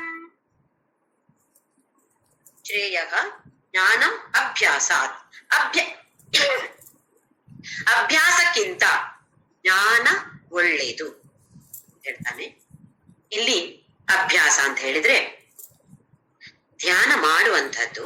ಆದ್ರೆ ಭಗವಂತ ಅಂತ ಹೇಳಿದ್ರೆ ಏನು ಅಂತ ಗೊತ್ತಿಲ್ಲದೆ ಸುಮ್ಮನೆ ಧ್ಯಾನಕ್ಕೆ ಕೂತ್ಕೊಳ್ಳುವಂಥದ್ದು. ನಮಗೆ ಏನು ಅಂತ ಗೊತ್ತಿರ್ಬೇಕು. ಭಗವಂತ ಅಂದ್ರೆ ಏನು, ಯಾರು ಅಂತ ಗೊತ್ತಿದ್ರೆ, ವಿಚಾರ ಇದ್ರೆ ದೃಷ್ಟಿ ಹಾಕೋದು ಸುಲಭ. ಏನು ಗೊತ್ತಿಲ್ಲದೆ ಸುಮ್ಮನೆ ಶೂನ್ಯ ಅಂತ ಹೇಳಿದ್ರೆ ಏನ್ ಮಾಡ್ಲಿಕ್ಕಾಗತ್ತೆ? ಏನು ಮಾಡಕ್ಕಾಗಲ್ಲ. ಹಾಗೆ ಜ್ಞಾನ ಇಲ್ಲದೆ ಧ್ಯಾನ ಮಾಡೋದಕ್ಕೆ ಅಭ್ಯಾಸ ಅಂತ ಕೃಷ್ಣ ಇಲ್ಲಿ ಹೇಳ್ತಾ ಇರೋದು. ಹಾಗೆ ಅಭ್ಯಾಸಕ್ಕಿಂತ ಜ್ಞಾನ ಒಳ್ಳೇದು ಅಂತ ಹೇಳ್ತಾನೆ. ಶ್ರೇಯೋಗಿ ಜ್ಞಾನ ಅಭ್ಯಾಸಾತ್. ಅಭ್ಯಾಸಕ್ಕಿಂತ ಜ್ಞಾನ ಒಳ್ಳೆಯದು ಅಂತ ಹೇಳಿದ್ರೆ, ಜ್ಞಾನವಿಲ್ಲದೆ ಧ್ಯಾನ ಮಾಡುವಂತದಕ್ಕೆ ಅಭ್ಯಾಸ ಅಂತ ಹೇಳುದು. ಅದಕ್ಕಿಂತ ಜ್ಞಾನ ಒಳ್ಳೇದು ಅಂತ ಹೇಳ್ತಾರೆ. ಇಲ್ಲಿಗೆ ಜ್ಞಾನ ಅಂತ ಹೇಳಿದ್ರೆ ಸುಮ್ಮನೆ ಜ್ಞಾನ. ಆ ಜ್ಞಾನವನ್ನು ಉಪಯೋಗಿಸಿಕೊಳ್ಳುವಂತದ್ದಿಲ್ಲ. ಜ್ಞಾನ ಗೊತ್ತಿದೆ ನನಗೆ ಈ ಅಡಿಗೆ ಮಾಡೋದು ಹೇಗೆ ಅಂತ ಗೊತ್ತಿದೆ, ಮಾಡ್ತೀನ ಮಾಡೋದಿಲ್ಲ ನಾನು. ಗೊತ್ತಿದೆ, ಏನು ಉಪಯೋಗ ಆಯ್ತು? ಹಾಗೆ ಇಲ್ಲಿ ಜ್ಞಾನ ಧ್ಯಾನಂ ವಿಶಿಷ್ಯತೆ, ಸುಮ್ಮನೆ ಜ್ಞಾನ ಇರೋದಕ್ಕಿಂತ ಆ ಜ್ಞಾನವನ್ನ ಇಟ್ಟುಕೊಂಡು ಧ್ಯಾನ ಮಾಡೋದು ಅದು ಒಳ್ಳೆಯದು. ಶುರುವಲ್ಲಿ ಸುಮ್ಮನೆ ಏನು ದೇವರು ಅಂತ, ಏನು ಭಗವಂತ ಅಂದ್ರೆ, ಪರಮಾತ್ಮ ಅಂದ್ರೆ, ಪರಬ್ರಹ್ಮ ತತ್ವ ಯಾವುದ್ರ ಬಗ್ಗೆ ಏನು ಗೊತ್ತಿಲ್ಲದೆ ಸುಮ್ಮನೆ ಧ್ಯಾನ ಮಾಡೋದಕ್ಕೆ ಅಭ್ಯಾಸ ಅಂತ ಹೇಳಿದ ಕೃಷ್ಣ. ಅಭ್ಯಾಸಕ್ಕಿಂತ ಜ್ಞಾನ ಒಳ್ಳೆಯದು. ಜ್ಞಾನಾತ್ ಧ್ಯಾನಂ ವಿಶಿಷ್ಯತೆ, ಸುಮ್ಮನೆ ಜ್ಞಾನ ಇರೋದಕ್ಕಿಂತ ಜ್ಞಾನ ಇದ್ದುಕೊಂಡು ಧ್ಯಾನ ಮಾಡೋದು ಒಳ್ಳೆಯದು ಅಂತ ಹೇಳಿ. ಆಮೇಲೆ ಧ್ಯಾನಾತ್ ಕರ್ಮ ಫಲ ತ್ಯಾಗ, ಈ ಧ್ಯಾನಕ್ಕಿಂತಲೂ ಕರ್ಮ ಫಲ ತ್ಯಾಗ ಒಳ್ಳೆಯದು. ತ್ಯಾಗ ಶಾಂತಿರ ನಂತರ ತ್ಯಾಗದ ನಂತರ ಏನು? ಶಾಂತಿ. ಹಾಗಾದ್ರೆ ಇಲ್ಲಿ ಏನನ್ನ ಹೇಳ್ತಿದ್ದಾನೆ ಕೃಷ್ಣ? ಸರ್, ಧ್ಯಾನಾತ್ ಕರ್ಮ ಫಲ ತ್ಯಾಗ, ಧ್ಯಾನ ಮಾಡೋದಕ್ಕಿಂತಲೂ ಕರ್ಮ ಫಲ ತ್ಯಾಗ. ಏನು ಕರ್ಮ ಫಲ ತ್ಯಾಗ ಅಂದ್ರೆ? ಒಂದನೇ ಮೆಟ್ಟಿಲು. ಏನ್ ಹೇಳ್ತಿದ್ದಾನೆ ಹಾಗಾದ್ರೆ ಕೃಷ್ಣ? ಧ್ಯಾನಕ್ಕಿಂತಲೂ ಕರ್ಮ ಫಲ ತ್ಯಾಗ ಶ್ರೇಯ ಅಂತ ಹೇಳ್ತಿದ್ದಾನಲ್ವಾ? ಸ್ವಲ್ಪ ಕಾಂಟ್ರಡಿಕ್ಟರಿ ಆಗ್ತಾ ಇದೆ. ಈಗ ತಾನೇ ಹೇಳ್ದ ಒಂದನೇ ಮೆಟ್ಲು ಸರ್ವಕರ್ಮ ಫಲ ತ್ಯಾಗ, ಈಗ ಇಲ್ಲಿ ಹೇಳ್ತಿದ್ದಾನೆ ಸರ್ವಕರ್ಮ ಫಲ ತ್ಯಾಗ ಧ್ಯಾನಕ್ಕಿಂತಲೂ ಶ್ರೇಷ್ಠ ಅಂತ ಹೇಳ್ತಿದ್ದಾನೆ. ನನ್ಗೆ ಅಷ್ಟೊತ್ತಿಗೆ ಸಂಶಯ ಬರುತ್ತೆ, ಏನಾದ್ರೂ ಬುದ್ಧಿ ಕೆಟ್ಟಿದ್ಯೋ ಅನ್ನೋ ಪರಮಾತ್ಮನಿಗೆ ಈ ತರ ಹೇಳ್ತಿದ್ದಾನೆ. ಇದನ್ನ ಯಾಕೆ ಹೇಳ್ತಿದ್ದಾನೆ ಅಂತ ಹೇಳಿದ್ರೆ, ನಮ್ಮಂತಹ ಸಾಮಾನ್ಯ ಮನುಷ್ಯರಿಗೆ ಕರ್ಮ ಮಾಡೋದೇ, ದೇವರ ಬಗ್ಗೆ ಆಲೋಚನೆ ಮಾಡಿಕೊಂಡು ಕರ್ಮ ಮಾಡೋದೇ ಕಷ್ಟ. ಅದರಲ್ಲೂ ಫಲತ್ಯಾಗ ಮಾಡೋದು ಇನ್ನೂ ಕಷ್ಟ. ಅಂದ್ರೆ ಒಂದನೇ ಮೆಟ್ಟಲು ಏರೋದೇ ಭಾರಿ ಕಷ್ಟ. ಇನ್ನು ಪರಬ್ರಹ್ಮ ತತ್ವ ಎಲ್ಲಿಂದ ಅರ್ಥ ಆಗತ್ತೆ? ಹಾಗೆ ಅಂತ ಹೇಳಿ ಎಲ್ಲವನ್ನು ಕಷ್ಟ ಕಷ್ಟ ಕಷ್ಟ ಅಂತ ಹೇಳಿದ್ರೆ ಯಾರು ಇದು ಬೇಡಪ್ಪ ನನ್ಗೆ, ಇದೆಲ್ಲ ಭಾರಿ ಕಷ್ಟ ಇದೆ, ಈ ಕರ್ಮ ಫಲತ್ಯಾಗ ಇದೆ, ಯಾವ್ದು ನಂಗೆ ಬೇಡ ಅಂತ ಬಿಟ್ಬಿಡ್ಬೋದೇನೋ. ಅದಕ್ಕೆ ಕೃಷ್ಣ ಏನ್ ಹೇಳ್ತಿದ್ದಾನೆ? ಧ್ಯಾನ ಅದ್ ಯಾವ್ದು ಬೇಡ, ಕರ್ಮ ಫಲತ್ಯಾಗ ಮಾಡು, ಇಷ್ಟು ಸಾಕು. ಅಂದ್ರೆ ಇಷ್ಟು ಮಾಡಿದ್ರೆ ಏನಾಗತ್ತೆ? ನಮ್ಗೆ ಮನಸ್ಸು ಸ್ವಲ್ಪ ಸ್ವಲ್ಪವಾಗಿ ಶುದ್ಧಿ ಆಗತ್ತೆ. ಸಕಾಮ ಕರ್ಮ ಮಾಡ್ತೀವಿ, ಕರ್ಮ ಫಲತ್ಯಾಗ ಸ್ವಲ್ಪ ಸ್ವಲ್ಪ ಮಾಡಿದ ಹಾಗೆ ಮನಸ್ಸು ಪರಿಶುದ್ಧವಾದ ಹಾಗೆ ಏನಾಗತ್ತೆ? ಅಯ್ಯೋ, ನನ್ಗೋಸ್ಕರ ಮಾಡ್ತಾ ಇದ್ದೀನ, ಸ್ವಲ್ಪ ಬೇರೆಯವರಿಗೋಸ್ಕರ ಮಾಡ್ತೇನೆ ಅಂತೇಳಿ ನಿಷ್ಕಾಮ ಕರ್ಮನ ಮಾಡಕ್ಕೆ ನಮ್ಗೆ ಪ್ರೇರೇಪಣೆ ಬರುತ್ತೆ. ಅಂದ್ರೆ ಎರಡನೇ ಮೆಟ್ಲು ಹತ್ತಿದ್ದೇವೆ, ಹೀಗೆ ಮುಂದೆ ಮುಂದೆ ಮುಂದೆ ಮುಂದೆ ಸಾಕ್ತಿವೆ. ಶುರು ಮಾಡೋದೆಲ್ಲಿಂದ? ಸರ್ವಕರ್ಮ ಫಲ ತ್ಯಾಗ. ಹಾಗೆ ಇದನ್ನ ತಪ್ಪು ತಿಳಿಬಾರ್ದು. ಕೃಷ್ಣ ಸರ್ವಕರ್ಮ ಫಲ ತ್ಯಾಗವೇ ಶ್ರೇಷ್ಠ ಅಂತ ಹೇಳಿದಾನೆ ಅಂತ ತಪ್ಪು ತಿಳಿಬಾರ್ದು. ಇದು ಸಾಮಾನ್ಯ ಮನುಷ್ಯರಿಗೆ ಉತ್ಸಾಹವನ್ನ ತುಂಬಿಸಕ್ಕೋಸ್ಕರ ಕೃಷ್ಣ ಹೀಗೆ ಹೇಳ್ತಿದ್ದಾನೆ. ಯಾಕೆಂದ್ರೆ ಫಲತ್ಯಾಗ ಮಾಡೋದೇ ಭಾರಿ ಕಷ್ಟ ಇರುವಾಗ ಇನ್ನು ಧ್ಯಾನವು ಅದಿದೆಲ್ಲ ನನ್ ಕೈಲಿ ಆಗಲಿಲ್ಪ ಅಂತ ಯಾರು ಬಿಟ್ಟು ಬಿಡೋದು ಬೇಡ. ಇದರಿಂದ ಶುರು ಮಾಡಿ, ಇದೇ ಒಳ್ಳೇದು ಅಂತ ಹೇಳಿದ್ರೆ ಯಪ್ಪ ಇದಾದ್ರೂ ಸ್ವಲ್ಪ ಆದ್ರೂ ನಾ ಪ್ರಯತ್ನ ಮಾಡ್ಬೋದು, ಸಾಧ್ಯ ಇಲ್ಲ ನನ್ನಿಂದ ಅಂತೇಳಿ ಬಿಡೋದ ಬದಲು ಇದನ್ನಾದ್ರೂ ಶುರು ಮಾಡಿ. ಇದು ಶುರು ಮಾಡಿದ್ರೆ ಮತ್ತೆ ಅವನು ಹೇಳ್ಕೊಂಡು ಹೋಗ್ತಾನೆ ಮೇಲೆ ಮೇಲೆ. ಇದನ್ನ ಮಾಡ್ಬೇಕಲ್ವಾ? ಅದಕ್ಕೋಸ್ಕರ ಧ್ಯಾನಾತ್ ಕರ್ಮ ಫಲ ತ್ಯಾಗ, ತ್ಯಾಗ ಶಾಂತಿರ ನಂತರ, ಅನಂತರ ಏನು? ಮತ್ತೆ ಶಾಂತಿ. ಕರ್ಮ ಫಲ ತ್ಯಾಗ ಮಾಡಿದ್ರೆ ಆಮೇಲೆ ಶಾಂತಿ. ಭಗವಂತ ನಮ್ಗೆ ನಮ್ಮಂತಹ ಭಕ್ತರನ್ನ ಹುರಿದುಂಬಿಸ್ತಿದ್ದಾನೆ. ಹಾಡಿ, ಇದನ್ನಾದ್ರೂ ಮಾಡಿ, ಇದನ್ನ ಮಾಡಿದ್ರೆ ಶಾಂತಿ ಸಿಗತ್ತೆ. ನಮ್ಗೆ ಎಲ್ರಿಗೂ ಏನ್ ಬೇಕಾಗಿರೋದು? ಶಾಂತಿ ತಾನೆ. ಅದಕ್ಕೋಸ್ಕರ ತಾನೆ ಇಷ್ಟೆಲ್ಲ ಹಾರಾಡ್ತಾ ಇರೋದು, ಹೋರಾಟ ನಡೆಸ್ತಾ ಇರೋದು ನಾವೆಲ್ಲ. ಬೇರೆ ಏನ್ ಬೇಕು ನಮ್ಗೆ? ಶಾಂತಿ. ದುಡ್ಡಿದ್ರೆ ಶಾಂತಿ ಇರುತ್ತಾ? ಇಲ್ಲ. ದುಡ್ಡು ಇಲ್ಲದಿದ್ರೆ ಶಾಂತಿ ಇರುತ್ತಾ? ಇಲ್ಲ. ಹಾಗಾದ್ರೆ ಶಾಂತಿಗೋಸ್ಕರ ತಾನೇ ಇಷ್ಟೆಲ್ಲ ಕಷ್ಟ ಬರ್ತಾ ಇರೋದು ಮನುಷ್ಯ. ಅದಕ್ಕೆ ಎಲ್ಲರಲ್ಲೂ ಉತ್ಸಾಹ ತುಂಬಿಸಕ್ಕೋಸ್ಕರ ಭಗವಂತ ಈ ತರ ಹೇಳ್ತಿದ್ದಾನೆ. ಹಾಗಾಗಿ ತಪ್ಪು ತಿಳಿಬಾರ್ದು. ಒಂದನೇ ಮೆಟ್ಟಿಲು 5ನೇ ಮೆಟ್ಟಿಲಿಗಿಂತ ಜಾಸ್ತಿಯಾ? ಖಂಡಿತವಾಗಿಯೂ ಅಲ್ಲ. ಇದು ನಮ್ಮಂಥವರಿಗೆ ಪ್ರೇರೇಪಿಸಕ್ಕೋಸ್ಕರ ಭಗವಂತ ಈ ತರ ಹೇಳ್ತಿದ್ದಾನೆ. ಮುಂದಿನ ಶ್ಲೋಕ 13ನೇ ಶ್ಲೋಕ, 13ನೇ ಶ್ಲೋಕ. ಅದ್ವೇಷ್ಟ ಸರ್ವಭೂತಾನಾಂ ಮೈತ್ರ ಕರುಣ ಏವ ಚ ನಿರ್ಮಮೋ ನಿರಹಂಕಾರಃ ಸಮದುಃಖ ಸುಖ ಕ್ಷಮಿ. ಈ 13ನೇ ಶ್ಲೋಕದಿಂದ 20ನೇ ಶ್ಲೋಕದವರೆಗೆ ಭಗವಂತ ಜ್ಞಾನಿ ಅಂತ ಹೇಳಿದ್ರೆ ಏನು, ಯಾರು, ಯಾವ ತರದ ಗುಣಗಳೆಲ್ಲ ಇರತ್ತೆ ಅವನಲ್ಲಿ, ಅವನು ಯಾಕೆ ನನ್ಗೆ ಇಷ್ಟ, ಅಂತಹ ಪರಮ ಭಕ್ತ ನನಗೆ ಅತ್ಯಂತ ಪ್ರಿಯ. ನಮ್ಗೆ ದೇವರು ಅಂದ್ರೆ ಇಷ್ಟ, ಆದ್ರೆ ದೇವರಿಗೆ ನಾವು ಅಂದ್ರೆ ಇಷ್ಟ, ಹೌದಾ ಅಲ್ವಾ? ನಮ್ಗೆ ನೋಡಿ ಯಾರಿಗಾದ್ರೂ ಐ ಲವ್ ಯು ಅಂತ ಹೇಳಿದ್ರೆ ಆ ಮನುಷ್ಯ ಕೂಡ ನಂಗೆ ಐ ಲವ್ ಯು ಅಂತ ಹೇಳ್ಬೇಕು, ಇಲ್ದಿದ್ರೆ ನಮ್ಗೆ ಸಿಟ್ಟು ಬರುತ್ತೆ. ನಾನು ಐ ಲವ್ ಯು ಹೇಳಿದ್ರೆ ನೀನ್ ಹೇಳಲ್ವಾ ನಂಗೆ ಐ ಲವ್ ಯು ಅಂತ, ಕಾಣಿಸತ್ತಿಲ್ವಾ ನಮ್ಗೆ? ಹಾಗೆ ಭಗವಂತಗೆ ನಾವು ಐ ಲವ್ ಯು ಅಂತ ಹೇಳಿದ್ರೆ ಅವನು ನಮ್ಗೆ ಐ ಲವ್ ಯು ಹೇಳ್ಬೇಡ. ಐ ಲವ್ ಯು ಹೇಳಿದ್ರೆ ಸಾಕಾ? I love you the best, I love you the most, ನೀನೇ ನನ್ಗೆ ತುಂಬಾ ಇಷ್ಟ ಅಂತ ಬೇಡ್ವಾ? ಹೇಳದ್ ಬೇಡ್ವಾ? ನಮ್ಗೆ ಆಸೆ ಇರುತ್ತೆ ಅಲ್ವಾ, ನೀನೇ ಜಾಸ್ತಿ ಇಷ್ಟ ನನ್ಗೆ ಅಂತ ಭಗವಂತ ನನ್ಗೆ ಹೇಳ್ಬೇಕು. ಮಕ್ಕಳ ಹತ್ರ ನಾವು ಕೇಳುದಿಲ್ಲ, ನಿನ್ಗೆ ನಾನ್ ಇಷ್ಟವಾ ಅಪ್ಪ ಇಷ್ಟವಾ, ಅಮ್ಮ ಇಷ್ಟವಾ ಅಪ್ಪ ಇಷ್ಟವಾ ಅಂತ ನಾವೆಲ್ಲ ಕೇಳೋದಿಲ್ವಾ? ಯಾಕೆ? ನಾನ್ ಅಮ್ಮ ಆದ್ರೆ ಮಕ್ಳು ಹೇಳ್ಬೇಕು, ಅಮ್ಮ ನೀನೇ ನಂಗೆ ಇಷ್ಟ ಅಂತ ಹೇಳ್ಬೇಕು. ಅಪ್ಪ ಇಷ್ಟ ಅಂತ ಹೇಳಿದ್ರೆ ಎಲ್ಲ ಕತ್ತೆ ಕೆಲಸ ಚಾಕರಿ ಮಾಡೋದು ನಾನಿಲ್ಲಿ ನೋಡು ಅಪ್ಪ ಇಷ್ಟ ಅಂತ ಹೇಳೋದಿಲ್ಲ ನಾವು. ಹಾಗೆ ತಾನೆ ಭಗವಂತ ಹೇಳ್ಬೇಕು ನಮ್ಗೆ, ನೀನೇ ನನಗೆ ಇಷ್ಟ ಅಂತ ಹೇಳ್ಬೇಕು. ಹಾಗೆ ಹೇಳ್ಬೇಕಿದ್ರೆ ಏನೆಲ್ಲ ಗುಣಗಳು ಬೇಕು ಇದಿದ್ರೆ ಹೇಳ್ತೇನೆ ಅಂತ ಭಗವಂತ ನಾನಾ ತರದ ಗುಣಗಳನ್ನ ಇಲ್ಲಿ ವರ್ಣನೆ ಮಾಡ್ತಾನೆ. ಇಲ್ಲಿ ನಾವು ತಿಳಿದುಕೊಳ್ಬೇಕಾದ ಏನು ಅಂತ ಹೇಳಿದ್ರೆ, 5ನೇ ಮೆಟ್ಟಿಲು ಹತ್ತಿ ಜ್ಞಾನಿ ಆದವನು ಮೋಕ್ಷವನ್ನ ಪಡಿತಾನೆ. ಮೋಕ್ಷ ಅಂತ ಹೇಳುದು ಸತ್ತು ಹೋದ ಮೇಲೆ ಮರಣದ ನಂತರ ಸಿಗುವಂತದ್ದು ಅಲ್ಲ. ಆ ಪದವಿ ಮರಣದ ನಂತರ ಸಿಗೋದಿಲ್ಲ. ಸಿಕ್ಕಿದ್ರೆ ಇಲ್ಲಿಯೇ ಸಿಗ್ಬೇಕು. ಈಗ 55 ಸರ್ಗೋ ಅಂತ 5ನೆಯ ಅಧ್ಯಾಯದಲ್ಲಿ ಓದಿದ್ದೇವೆ. ಇಲ್ಲಿಯೇ ಸಿಗ್ಬೇಕದು. ಇಲ್ಲಿಯೋ ಸತ್ತ ಮೇಲೆ ಯಾರಿಗ್ ಗೊತ್ತು ಸಿಗತ್ತಾ ಇಲ್ವಾ ಅಂತ, ಏನಾಗ್ತೀವೋ ಯಾರಿಗ್ ಗೊತ್ತು. ಈಗ ಇಲ್ಲಿ ಸಿಗ್ಬೇಕು ನಮ್ಗೆ, ಈಗ ಏವ ಇಲ್ಲಿಯೇ ಸಿಗ್ಬೇಕು ಅಂತ ಹೇಳಿ. ಹಾಗಾದ್ರೆ ಮೋಕ್ಷ ಸಿಕ್ಕಿದವನು ಹೇಗಿರ್ತಾನೆ? ನಮ್ಗೆ ಮೋಕ್ಷ ಸಿಕ್ಕಿದನು ಅಂತ ಹೇಳಿದ್ರೆ ಅವನೇನೋ ಅಲ್ಲಿ ಹೋಗಿ ತಪಸ್ಸು ಮಾಡಿಕೊಂಡು ಕೂರ್ತಾನೆ, ಎಲ್ಲಿಯೋ ಹಿಮಾಲಯಕ್ಕೋ ಬೇರೊಂದು ಪರ್ವತಕ್ಕೋ ಹೋಗಿ ಅಲ್ಲಿ ಕಣ್ಣು ಮುಚ್ಚಿ ಕೂತಿರ್ತಾನೆ ಅಂತೆಲ್ಲ ನಮ್ಗೊಂದು ಭಾವನೆಗಳು. ಅವನು ಎಲ್ಲರ ಜೊತೆ ಬಂದು ನಗ್ತಾ ನಗ್ತಾ ಮಾತಾಡಿದ್ರೆ, ಇವನೆಂತ ಹೀಗೆ ಸ್ವಾಮೀಜಿ, ಇವನು ಇಲ್ಲಿ ಕಾರ್ ಬಿಡೋ ಸ್ವಾಮೀಜಿ ಇದು. ನಂಗೆಲ್ಲ ಸ್ವಾಮೀಜಿಗಳು ಅಂದ್ರೆ ಹೇಗೆ? ಆರೆಂಜ್ ಬಟ್ಟೆ ಹಾಕೊಂಡು, ಕೇಸರಿ ಬಟ್ಟೆ ಹಾಕೊಂಡು, ಬಂಡೆ ಬೋಳ್ ಮಾಡಿಕೊಂಡು ಅವ್ರು ಹೀಗೆ, ಅವ್ರು ಯಾರ ಹತ್ರ ಹೆಚ್ಚು ಮಾತಾಡ್ಬಾರ್ದು, ಹೆಂಗಳ್ಸ್ ಹತ್ರ ಮಾತಾಡ್ಬಾರ್ದು. ಅವರು ಕಾರಲ್ಲಿ ಡ್ರೈವ್ ಮಾಡೋಗಿಲ್ವೇ ಇಲ್ಲ, ಅವ್ರು ಆಟ ಎಲ್ಲ ಆಡ್ಬಾರ್ದು ಅವ್ರು. ಯಾಕೆ? ಅವ್ರು ಸನ್ಯಾಸಿ ಅಲ್ಲ. ಇದು ನಮ್ಮ ಮನಸ್ಸಿನಲ್ಲಿ ಇರುವಂತ ಹೀಗಿರುವ ಭಾವನೆಗಳು. ಸನ್ಯಾಸಿ ಅಂದ್ರೆ ಹೀಗೆ ಇರ್ಬೇಕು. ಆದಿಶಂಕರಾಚಾರ್ಯ ನೋಡಿ, ಆ ಜ್ಞಾನವನ್ನ ಪಡೆದಿದ್ರು, ಯೋಗಿ ಅಥವಾ ಮೋಕ್ಷವನ್ನ ಪಡೆದಿದ್ರು, ಜೀವನ್ ಮುಕ್ತರಾಗಿದ್ರು. ನಿರ್ಗುಣ ಬ್ರಹ್ಮನ ಬಗ್ಗೆ ವ್ಯಾಖ್ಯಾನವನ್ನು ಬರೆದಿದ್ದಾರೆ, ಭಗವದ್ಗೀತೆ ಬಗ್ಗೆ ವ್ಯಾಖ್ಯಾನವನ್ನು ಬರೆದಿದ್ದಾರೆ, ಬ್ರಹ್ಮ ಸೂತ್ರವನ್ನು ಬರೆದಿದ್ದಾರೆ.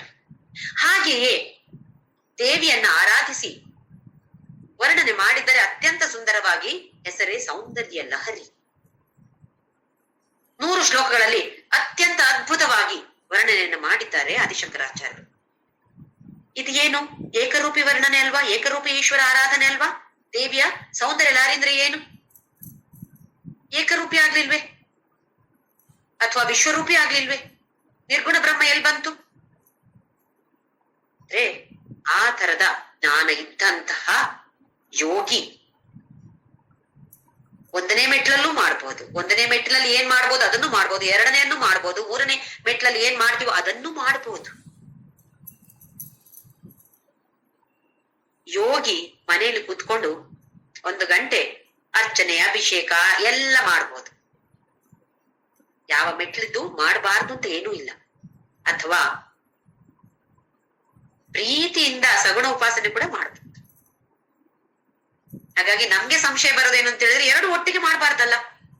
ಯಾವಾಗ? ಅಲ್ಲಿ ಏರುವ ತನಕ. ನಾವ್ ಅಲ್ಲಿಗೆ ಏರುವ ತನಕ 2 ಒಟ್ಟಿಗೆ ಮಾಡೋದು ಕಷ್ಟ. ಈಶ್ವರ ರೂಪಿ ಆರಾಧನೆ ಬಂತ, ನಿರ್ಗುಣ ರೂಪಿ ಸಗುಣ ಏಕರೂಪಿ ಕೂಡ ಮಾಡ್ಬೋದು. ಮೇಲೆ ಏರಿ ಆದ ಮೇಲೆ ಕೆಳಗಿದು ಮಾಡ್ತಾ ಇರ್ಬೋದು, ಇಷ್ಟ ಬೇಕಿದ್ರೆ ಮಾಡ್ಬೋದು, ಬೇಡ ಅಂದ್ರೆ ಬಿಡ್ಬೋದು. ಹಾಗೆ 5ನೇ ಮೆಟ್ಲು ಏರಿದ ಮತ್ತೆ 4ನೇ ಮೆಟ್ಲು ಏನಿದೆಯೋ 1ನೇ ಮೆಟ್ಲು ಯಾವುದು ಅದೆಲ್ಲ ಮಾಡ್ಬೋದು. ಅದಕ್ಕೆ ಯಾವ ನಿರ್ಬಂಧನೆಯೂ ಇಲ್ಲ. ಹಾಗಾಗಿ ನಾವು ಕೆಲವು ಸನ್ಯಾಸಿಗಳನ್ನ ನೋಡಿ, ಇವ್ರಿಗೇನ್ ಗೊತ್ತು, ಎಂತ ಗೊತ್ತಿಲ್ಲ ಇವ್ರಿಗೆ, ಹೀಗ್ ಮಾಡ್ತಾರ ನೋಡಿ ಅವರು. ಇದೇನು? ನಮ್ಮ ಲೆವೆಲ್ ಇಷ್ಟೇ ಇರೋದು. ನಾವು ಆ ಲೆವೆಲ್ ಅಲ್ಲಿ ಅವರನ್ನ ಗೇಜ್ ಮಾಡುದು. ಅವ್ರು ನಮ್ಗಿಂತ ಎಷ್ಟೋ ಎತ್ತರದಲ್ಲಿ, ನಮ್ಗೆ ಅದ್ರ ಬಗ್ಗೆ ಒಂದು ಏನು ವಿಚಾರವೇ ಗೊತ್ತಿಲ್ಲ. ನಮ್ಮ ಲೆವೆಲ್ ಇಷ್ಟೇ ಗೊತ್ತಿರೋದು. ಇದರ ಪ್ರಕಾರ ನಾವು ಅವ್ರು ಹೀಗೆ ಅಂತ ನಾವು ನಿಶ್ಚಯ ಮಾಡುವಂತ. ಎಷ್ಟು ತಪ್ಪು ಮಾಡ್ತೀವಿ ನೋಡು ನಾವು. ಅವ್ರು ಯಾವ ಲೆವೆಲ್ ಇದ್ದಾರೆ ನಮ್ಗೆ ಅನಗತ್ಯ. ಆದ್ರೆ ಯಾರನ್ನೇ ಆದ್ರೂ ಒಂಥರ ಅವಹೇಳನ ಮಾಡೋದು, ಅಥವಾ ಅವ್ರಿಗೆ ಏನ್ ಗೊತ್ತಿಲ್ಲ ಅವ್ರಿಗೆ. ಖಂಡಿತವಾಗಿಯೂ ಈ ತರವಾಗಿ ನಾವು ಮಾತನಾಡಿದ್ರೆ ಯಾವ ಮೆಟ್ಲು ಏರೋ ಚಾನ್ಸೇ ಇಲ್ಲ. ಇನ್ನು 0 ಇದ್ರೆ 0ಕ್ಕಿಂತ ಕೆಳಗೆ ನೆಗೆಟಿವ್ ಇದ್ರೆ ಆ ನೆಗೆಟಿವ್ ಅಲ್ಲಿ ಇರ್ತೀವಿ ನಾವು. ಹಾಗಾಗಿ ಭಗವದ್ಗೀತೆ ಅರ್ಥ ಮಾಡಿಕೊಂಡವರು ನಾವು, ತಿಳಿದುಕೊಳ್ಳೋ ಪ್ರಯತ್ನವನ್ನಾದ್ರೂ ಮಾಡ್ತಾ ಇರುವಂತಹ ನಾವು ಆದಷ್ಟು ಪ್ರಯತ್ನವನ್ನ ಮಾಡಿ ಆಚರಣೆಗೆ ತರುವಂತಹ ಅಭ್ಯಾಸವನ್ನ ಬೆಳೆಸಿಕೊಳ್ಬೇಕು. ಈಗ ಇದರಲ್ಲಿ ಅದ್ವೇಷ್ಟ ಸರ್ವಭೂತಾನ ಒಂದೊಂದೇ ಗುಣಗಳನ್ನ ಹೇಳ್ತಾ ಹೋಗ್ತಾನೆ. ಹೇಗಿರ್ತಾನೆ ಆ ಮನುಷ್ಯ, ಜ್ಞಾನಿ ಆದವನು ಹೇಗಿರ್ತಾನೆ, ಯಾಕೆ ಭಗವಂತ ಹೀಗೆಲ್ಲ ವರ್ಣನೆ ಮಾಡ್ತಾನೆ ಅಂತ ಹೇಳಿದ್ರೆ, ಇದು ಮಾರ್ಕೆಟಿಂಗ್ ಸ್ಟ್ರಾಟಜಿ ನೋಡಿ. ನಮ್ಮಲ್ಲಿ ಇವಾಗ ಮಾರ್ಕೆಟಿಂಗ್ ಬರೋದಿಲ್ಲ. ಒಂದು ಹೊಸತ್ತು ಏನೋ ಒಂದು ರಿಲೀಸ್ ಆಯ್ತು, ಮೊಬೈಲ್ ಫೋನ್ ಅಂತ ಅನ್ಕೊಳ್ಳೋಣ. ಏನು ಟಿವಿಲಿ ಅಡ್ವರ್ಟೈಸ್ಮೆಂಟ್ ಕೊಡ್ತಾರೆ, ಅದರ ಫೀಚರ್ ಹಾಗಿದೆ, ಹೀಗ್ ಮಾಡಿದ್ರೆ ಹಾಗ್ ಬರುತ್ತೆ, ಅದ್ರಲ್ಲಿ ನಿಮ್ಗೆ ಎಷ್ಟು ಸುಲಭ ಆಗತ್ತೆ. ಹಿಂದಿನ ವರ್ಷದಲ್ಲಿ ಅದೆಲ್ಲ ಇರ್ಲಿಲ್ಲ, ಈಗ ಇದ್ರಲ್ಲಿ ಹೊಸದಾಗಿ ಬಂದಿದೆ ಅಂತ ನಾವು ಟಿವಿ ಇದ್ರಲ್ಲಿ ನೋಡ್ತೀವಲ್ಲ. ಅವಾಗ ನಮ್ಗೆ ಓಹೋ ಹೀಗಿದೆ, ಹಾಗಾದ್ರೆ ಇದನ್ನ ತಗೊಳ್ಳೋಣ ನಾವು ಅಂತ ನಮ್ಗೆ ಅಂತ ಆಸೆ ಹುಟ್ಟತ್ತೆ. ಇದಕ್ಕೆ ಏನು ದುಡ್ಡು ಕೊಡದೆ ಬೇಡ, ಕೆಳಕ್ಕೆ ಇರತ್ತೆ, 1000 ರೂಪಾಯಿ ಮಾತ್ರ ಅಂತ ಇರತ್ತೆ. ಹೌದಾ, ಬರೀ 1000 ರೂಪಾಯ? ಭಾರಿ ಖುಷಿ ನಮ್ಗೆ. 1000 ರೂಪಾಯಿಗೆ ಇಷ್ಟು ಒಳ್ಳೆ ಮೊಬೈಲ್ ಫೋನ್ ಸಿಗತ್ತಾ? ಅಲ್ಲಿ ಆಮೇಲೆ ಸಣ್ಣಕ್ಕೆ ಹಾಕಿರ್ತಾರೆ 1000 ರೂಪಾಯಿ ಎಷ್ಟೋ ವರ್ಷ ಪ್ರತಿ ತಿಂಗಳು ಕೊಡುವಂತದ್ದು, ಇನ್ಸ್ಟಾಲ್ಮೆಂಟ್ ಅಲ್ಲಿ ಕಂತಿನಲ್ಲಿ ಕೊಡುವಂತದ್ದು, ಅದು ಸಣ್ಣಕ್ಕಿರುತ್ತೆ. ಇದೆಲ್ಲ ಮಾರ್ಕೆಟಿಂಗ್ ಸ್ಟ್ರಾಟಜೀಸ್. ಹಾಗೆ ಇಲ್ಲಿ ಮಾರ್ಕೆಟಿಂಗ್ ಮಾಡ್ತಾ ಇದ್ದಾನೆ ಕೃಷ್ಣ.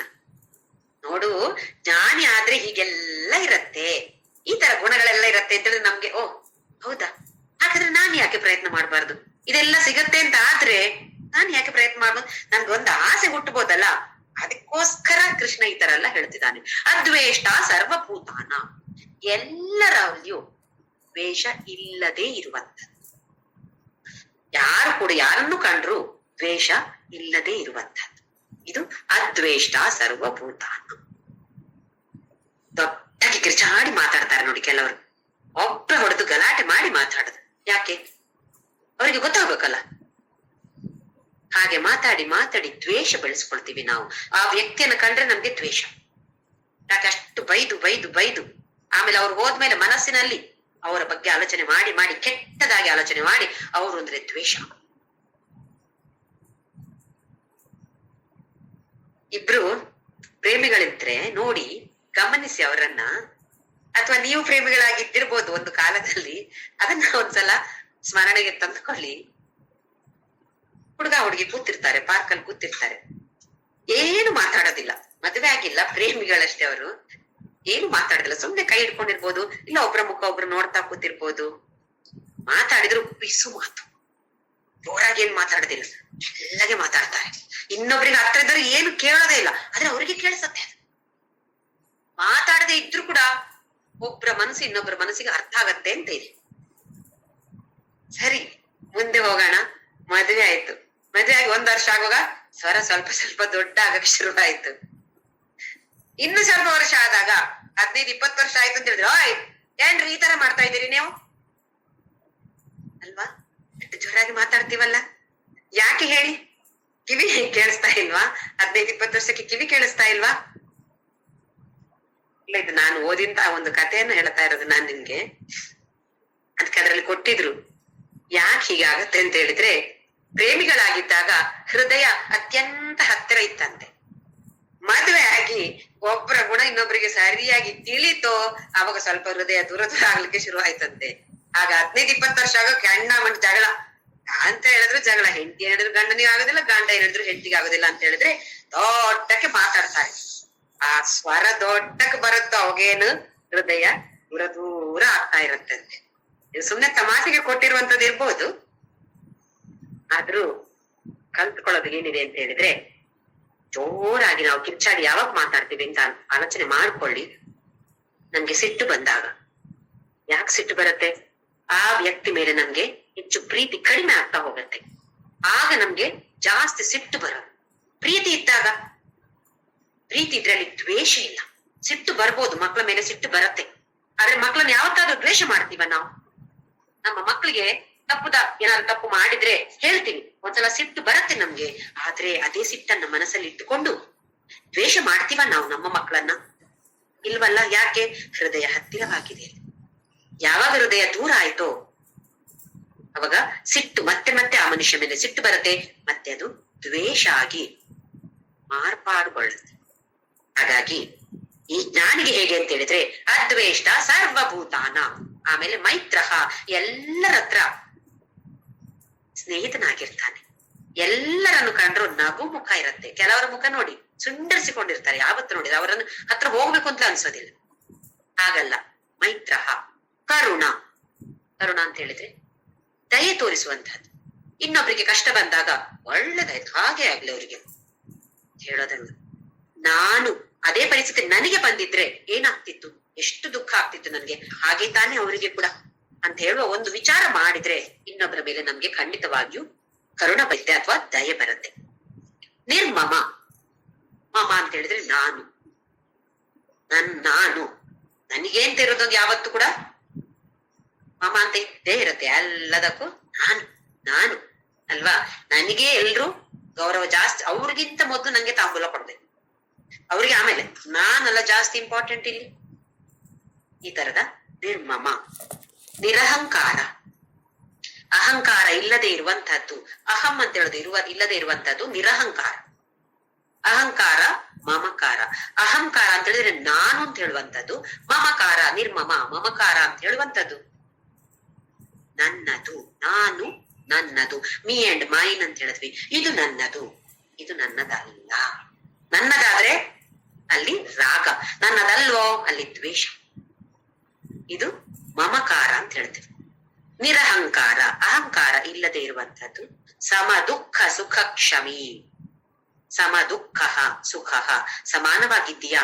ಸುಖ ದುಃಖ ಅಂದ್ರೆ ಜ್ಞಾನಿಯಲ್ಲಿ ಸುಖವು ದುಃಖವು ಎರಡನ್ನು ಒಂದೇ ತರವಾಗಿ ಸ್ವೀಕಾರ ಮಾಡುವಂತಹ ಗುಣ ಇರುತ್ತೆ. ಶಾಕ್ ಅಬ್ಸಾರ್ಬರ್ ಅಂತ ಹೇಳ್ತೀವಿ. ಈ ವಾಹನಗಳಲ್ಲಿ ಒಂದು ಶಾಕ್ ಅಬ್ಸಾರ್ಬರ್ ಅಂತ ಇಟ್ಟಿರ್ತಾರೆ. ಕೆಲವು ಮಾರ್ಗದಲ್ಲಿ ಹೋದಾಗ ಗುಂಡಿಗಳಿರುತ್ತೆ, ಹತ್ರ ತಗುಗಳಿದ್ದು ಧಡ್ಕ್ ಅಂತ ಹಾರಿದಾಗ ಸ್ವಲ್ಪವಾದ್ರೂ ಅದರ ರಕ್ಷಣೆಯನ್ನ ಮಾಡುವಂತದ್ದು. ನಮಗೆ ಹೆಚ್ಚಾಗಿ ಅದು ಗೊತ್ತಾಗೋದಿಲ್ಲ, ಹಾರದು ಗೊತ್ತಾಗುತ್ತೆ, ಆದ್ರೂ ಕೂಡ ಆ ಶಾಕ್ ಅಬ್ಸಾರ್ಬರ್ ಇಲ್ಲದೆ ಇದ್ರೆ ಧಾಡ್ ಅಂತ ಹಾರ್ತಾ ಇದೆ. ಹಾಗೆ ಇಲ್ಲಿ ನಮ್ಗೊಂದು ಶಾಕ್ ಅಬ್ಸಾರ್ಬರ್ ಬೇಕಾಗಿದೆ. ಯಾವಾಗ ಬೇಕಾಗೋದು? ದುಃಖ ಬಂದಾಗ. ಸುಖ ಬಂದಾಗ ಹೆಚ್ಚು ಬೇಕಾಗೋದಿಲ್ಲ, ದುಃಖ ಬಂದಾಗ. ಏನದು ಶಾಕ್ ಅಬ್ಸಾರ್ಬರ್ ಅಲ್ಲಿ? ಜ್ಞಾನ. ಜ್ಞಾನ ಅಂತ ಹೇಳುವ ಶಾಕ್ ಅಬ್ಸಾರ್ಬರ್ ನಮ್ಮಲ್ಲಿ ಇದ್ರೆ ದುಃಖವನ್ನು ಸುಖವನ್ನು ಸಮಾನವಾಗಿ ಸ್ವೀಕಾರ ಮಾಡುವಂತಹ ಅರ್ಹತೆ ನಮ್ಗೆ ಇರುತ್ತೆ, ಅಥವಾ ಜ್ಞಾನಿಯಾಗುವ ಒಂದು ಅರ್ಹತೆಯನ್ನ ನಾವು ಪಡೆದಿರ್ತೇವೆ. ಹಾಗೆಯೇ ಕ್ಷಮಿ, ಕ್ಷಮಿಸುವಂತಹ ಗುಣ, ಬೇರೆಯವರನ್ನ ಕ್ಷಮಿಸುವಂತಹ ಗುಣ ಆ ಜ್ಞಾನಿಯಲ್ಲಿರುತ್ತೆ. ಜ್ಞಾನಿ ಹೇಗಿರ್ತಾನೆ ಅಂತ ಹೇಳಿದ್ರೆ ಹೂವಿನಂತೆ ಮೃದು ಸ್ವಭಾವ ಇರುತ್ತೆ, ಕಲ್ಲಿನಂತೆ ಕಠೋರ ಸ್ವಭಾವ ಇರತ್ತಂತೆ ಒಂದೇ ವ್ಯಕ್ತಿಯಲ್ಲಿ. ಹೂವಿನಂತೆ ಯಾವಾಗ ಅಂತ ಹೇಳಿದ್ರೆ ಬೇರೆಯವರ ಜೊತೆ ವ್ಯವಹಾರ ಮಾಡಿದಾಗ ಹೂವಿನ ಹೃದಯವಾಗಿರುತ್ತೆ ಅಂತೆ ಅವನ ಹೃದಯ, ಹೂವಿನಂತೆ ಇರತ್ತೆ. ಹಾಗೆಯೇ ತನ್ನನ್ನೇ ನಮ್ಮನ್ನೇ ನಾವು ಅನಲೈಸ್ ಮಾಡ್ಕೊಳ್ತೀವಲ್ಲ, ವಿಮರ್ಶನೆ ಮಾಡ್ತೀವಿ, ನಮ್ಮ ಬಗ್ಗೆ ನಾವು ವಿಮರ್ಶನೆ ಮಾಡಿದಾಗ ಕಠೋರವಾಗಿರತ್ತಂತೆ. ಇಲ್ಲ, ಈಗ ಮಾಡಿದ್ದು ಸರಿ ಅಲ್ಲ, ನಾನು ಇದಕ್ಕೆ ನನ್ಗೆ ನಾನೇ ಶಿಕ್ಷೆ ಕೊಡ್ಬೇಕು. ಏನ್ ಶಿಕ್ಷೆ ಕೊಡ್ಬೇಕು? ಅತ್ಯಂತ ಕಠೋರವಾದ ಶಿಕ್ಷೆ ನನ್ಗೆ ಕೊಡ್ಬೇಕು ಅಂತ ಹೇಳಿ ಕಠೋರವಾಗಿರ್ತಾನಂತೆ ಅವನ ಹೃದಯ. ಅವನಿಗಾದಾಗ, ಅವನ ಉಪಾಸನೆಗಾದಾಗ ಕಠೋರವಾಗಿರತ್ತೆ. ಹಾಗೆ ಬೇರೆಯವರ ಜೊತೆ ವ್ಯವಹಾರ ಮಾಡಿದಾಗ ಹೂವಿನಂತ ಮನಸ್ಸಿನವಂತಾಗಿರ್ತಾನಂತೆ ಆ ಜ್ಞಾನಿ. ಇದೆಲ್ಲ ಗುಣಗಳನ್ನ ಇನ್ನು ಸುಮಾರಿವೆ, ಇನ್ನು 7 ಶ್ಲೋಕಗಳಿವೆ. ಇದರಲ್ಲಿ ಭಗವಂತ ಜ್ಞಾನಿಯ ಗುಣಗಳ ಬಗ್ಗೆ ವರ್ಣನೆ ಮಾಡಿ ಯಾರು ನನಗೆ ಅತ್ಯಂತ ಪ್ರಿಯ ಅನ್ನೋದನ್ನ ಭಗವಂತ ನಮ್ಗೆ ಹೇಳ್ಕೊಡ್ತಿದ್ದಾನೆ. ಹಾಗೆಯೇ ನನ್ನ ಗುರುವಾಗಿರುವ ಸ್ವಾಮಿ ರಾಮದಾಸ್ ಅಂತವರು ಏನ್ ಹೇಳಿದ್ದಾರೆ ಅಂತ ಹೇಳಿದ್ರೆ, ನಾಮಸ್ಮರಣೆ ಒಂದೇ ಸಾಕು. ನಾಮಸ್ಮರಣ ಧನ್ಯೋಪಾಯಂ ನಹಿ ಪಶ್ಯಾಮೋ ಭವತರಣೆ ಅಂತ ಹೇಳಿದ್ದಾರೆ. ಇನ್ನು ಬೇರೆ ಏನು ಬೇಡ, ಮಾಡ್ಬೇಕಾದ ಅವಶ್ಯಕತೆ ಇಲ್ಲ. ಯಾಕೆಂದ್ರೆ ಇದೇ ಹೇಳ್ಕೊಂಡು ಹೋಗತ್ತೆ ನಮ್ಮನ್ನು. ನಾಮಸ್ಮರಣೆ ಮಾಡಿದ್ರೆ 1ನೇ ಮೆಟ್ಲು 2ನೇ ಮೆಟ್ಲು ಎಲ್ಲವನ್ನು ಏರುವಂತೆ ಆ ನಾಮಸ್ಮರಣೆ ಮಾಡತ್ತೆ. ಅಂತಹ ಒಂದು ಶಕ್ತಿ ಆ ನಾಮಸ್ಮರಣೆಯಲ್ಲಿ ಇದೆ ಅಂತ ಇದನ್ನು ಮಾಡಿ, ನಾಮಸ್ಮರಣೆ ಮಾಡಿ ಆಮೇಲೆ ಒಂದೊಂದೇ ಸ್ವಲ್ಪವಾಗಿ ಜ್ಞಾನ ಬರತ್ತೆ. ಅದರಂತೆಯೇ ಭಗವಂತ ನಮ್ಮನ್ನೆಲ್ಲರನ್ನು ಖಂಡಿತವಾಗಿಯೂ ಎಳೆದುಕೊಂಡು 5ನೇ ಮೆಟ್ಲನ್ನ ದಾಟಿಸ್ಬಿಡ್ತಾನೆ ಅಂತ ಹೇಳಿ ಇಲ್ಲಿ ಕೃಷ್ಣ ಪರಮಾತ್ಮ ತಿಳಿಸಿಕೊಡ್ತಿದ್ದಾನೆ. ಹಾಗೆಯೇ ನನ್ನ ಗುರುವಾಗಿರುವ ಪಪ್ಪ ಸ್ವಾಮಿ ರಾಮದಾಸ್ ಹೇಳಿದಂತೆ ನಾಮಸ್ಮರಣೆಯನ್ನ ಎಲ್ರ ಜೊತೆಯಾಗಿ ಮಾಡೋಣ.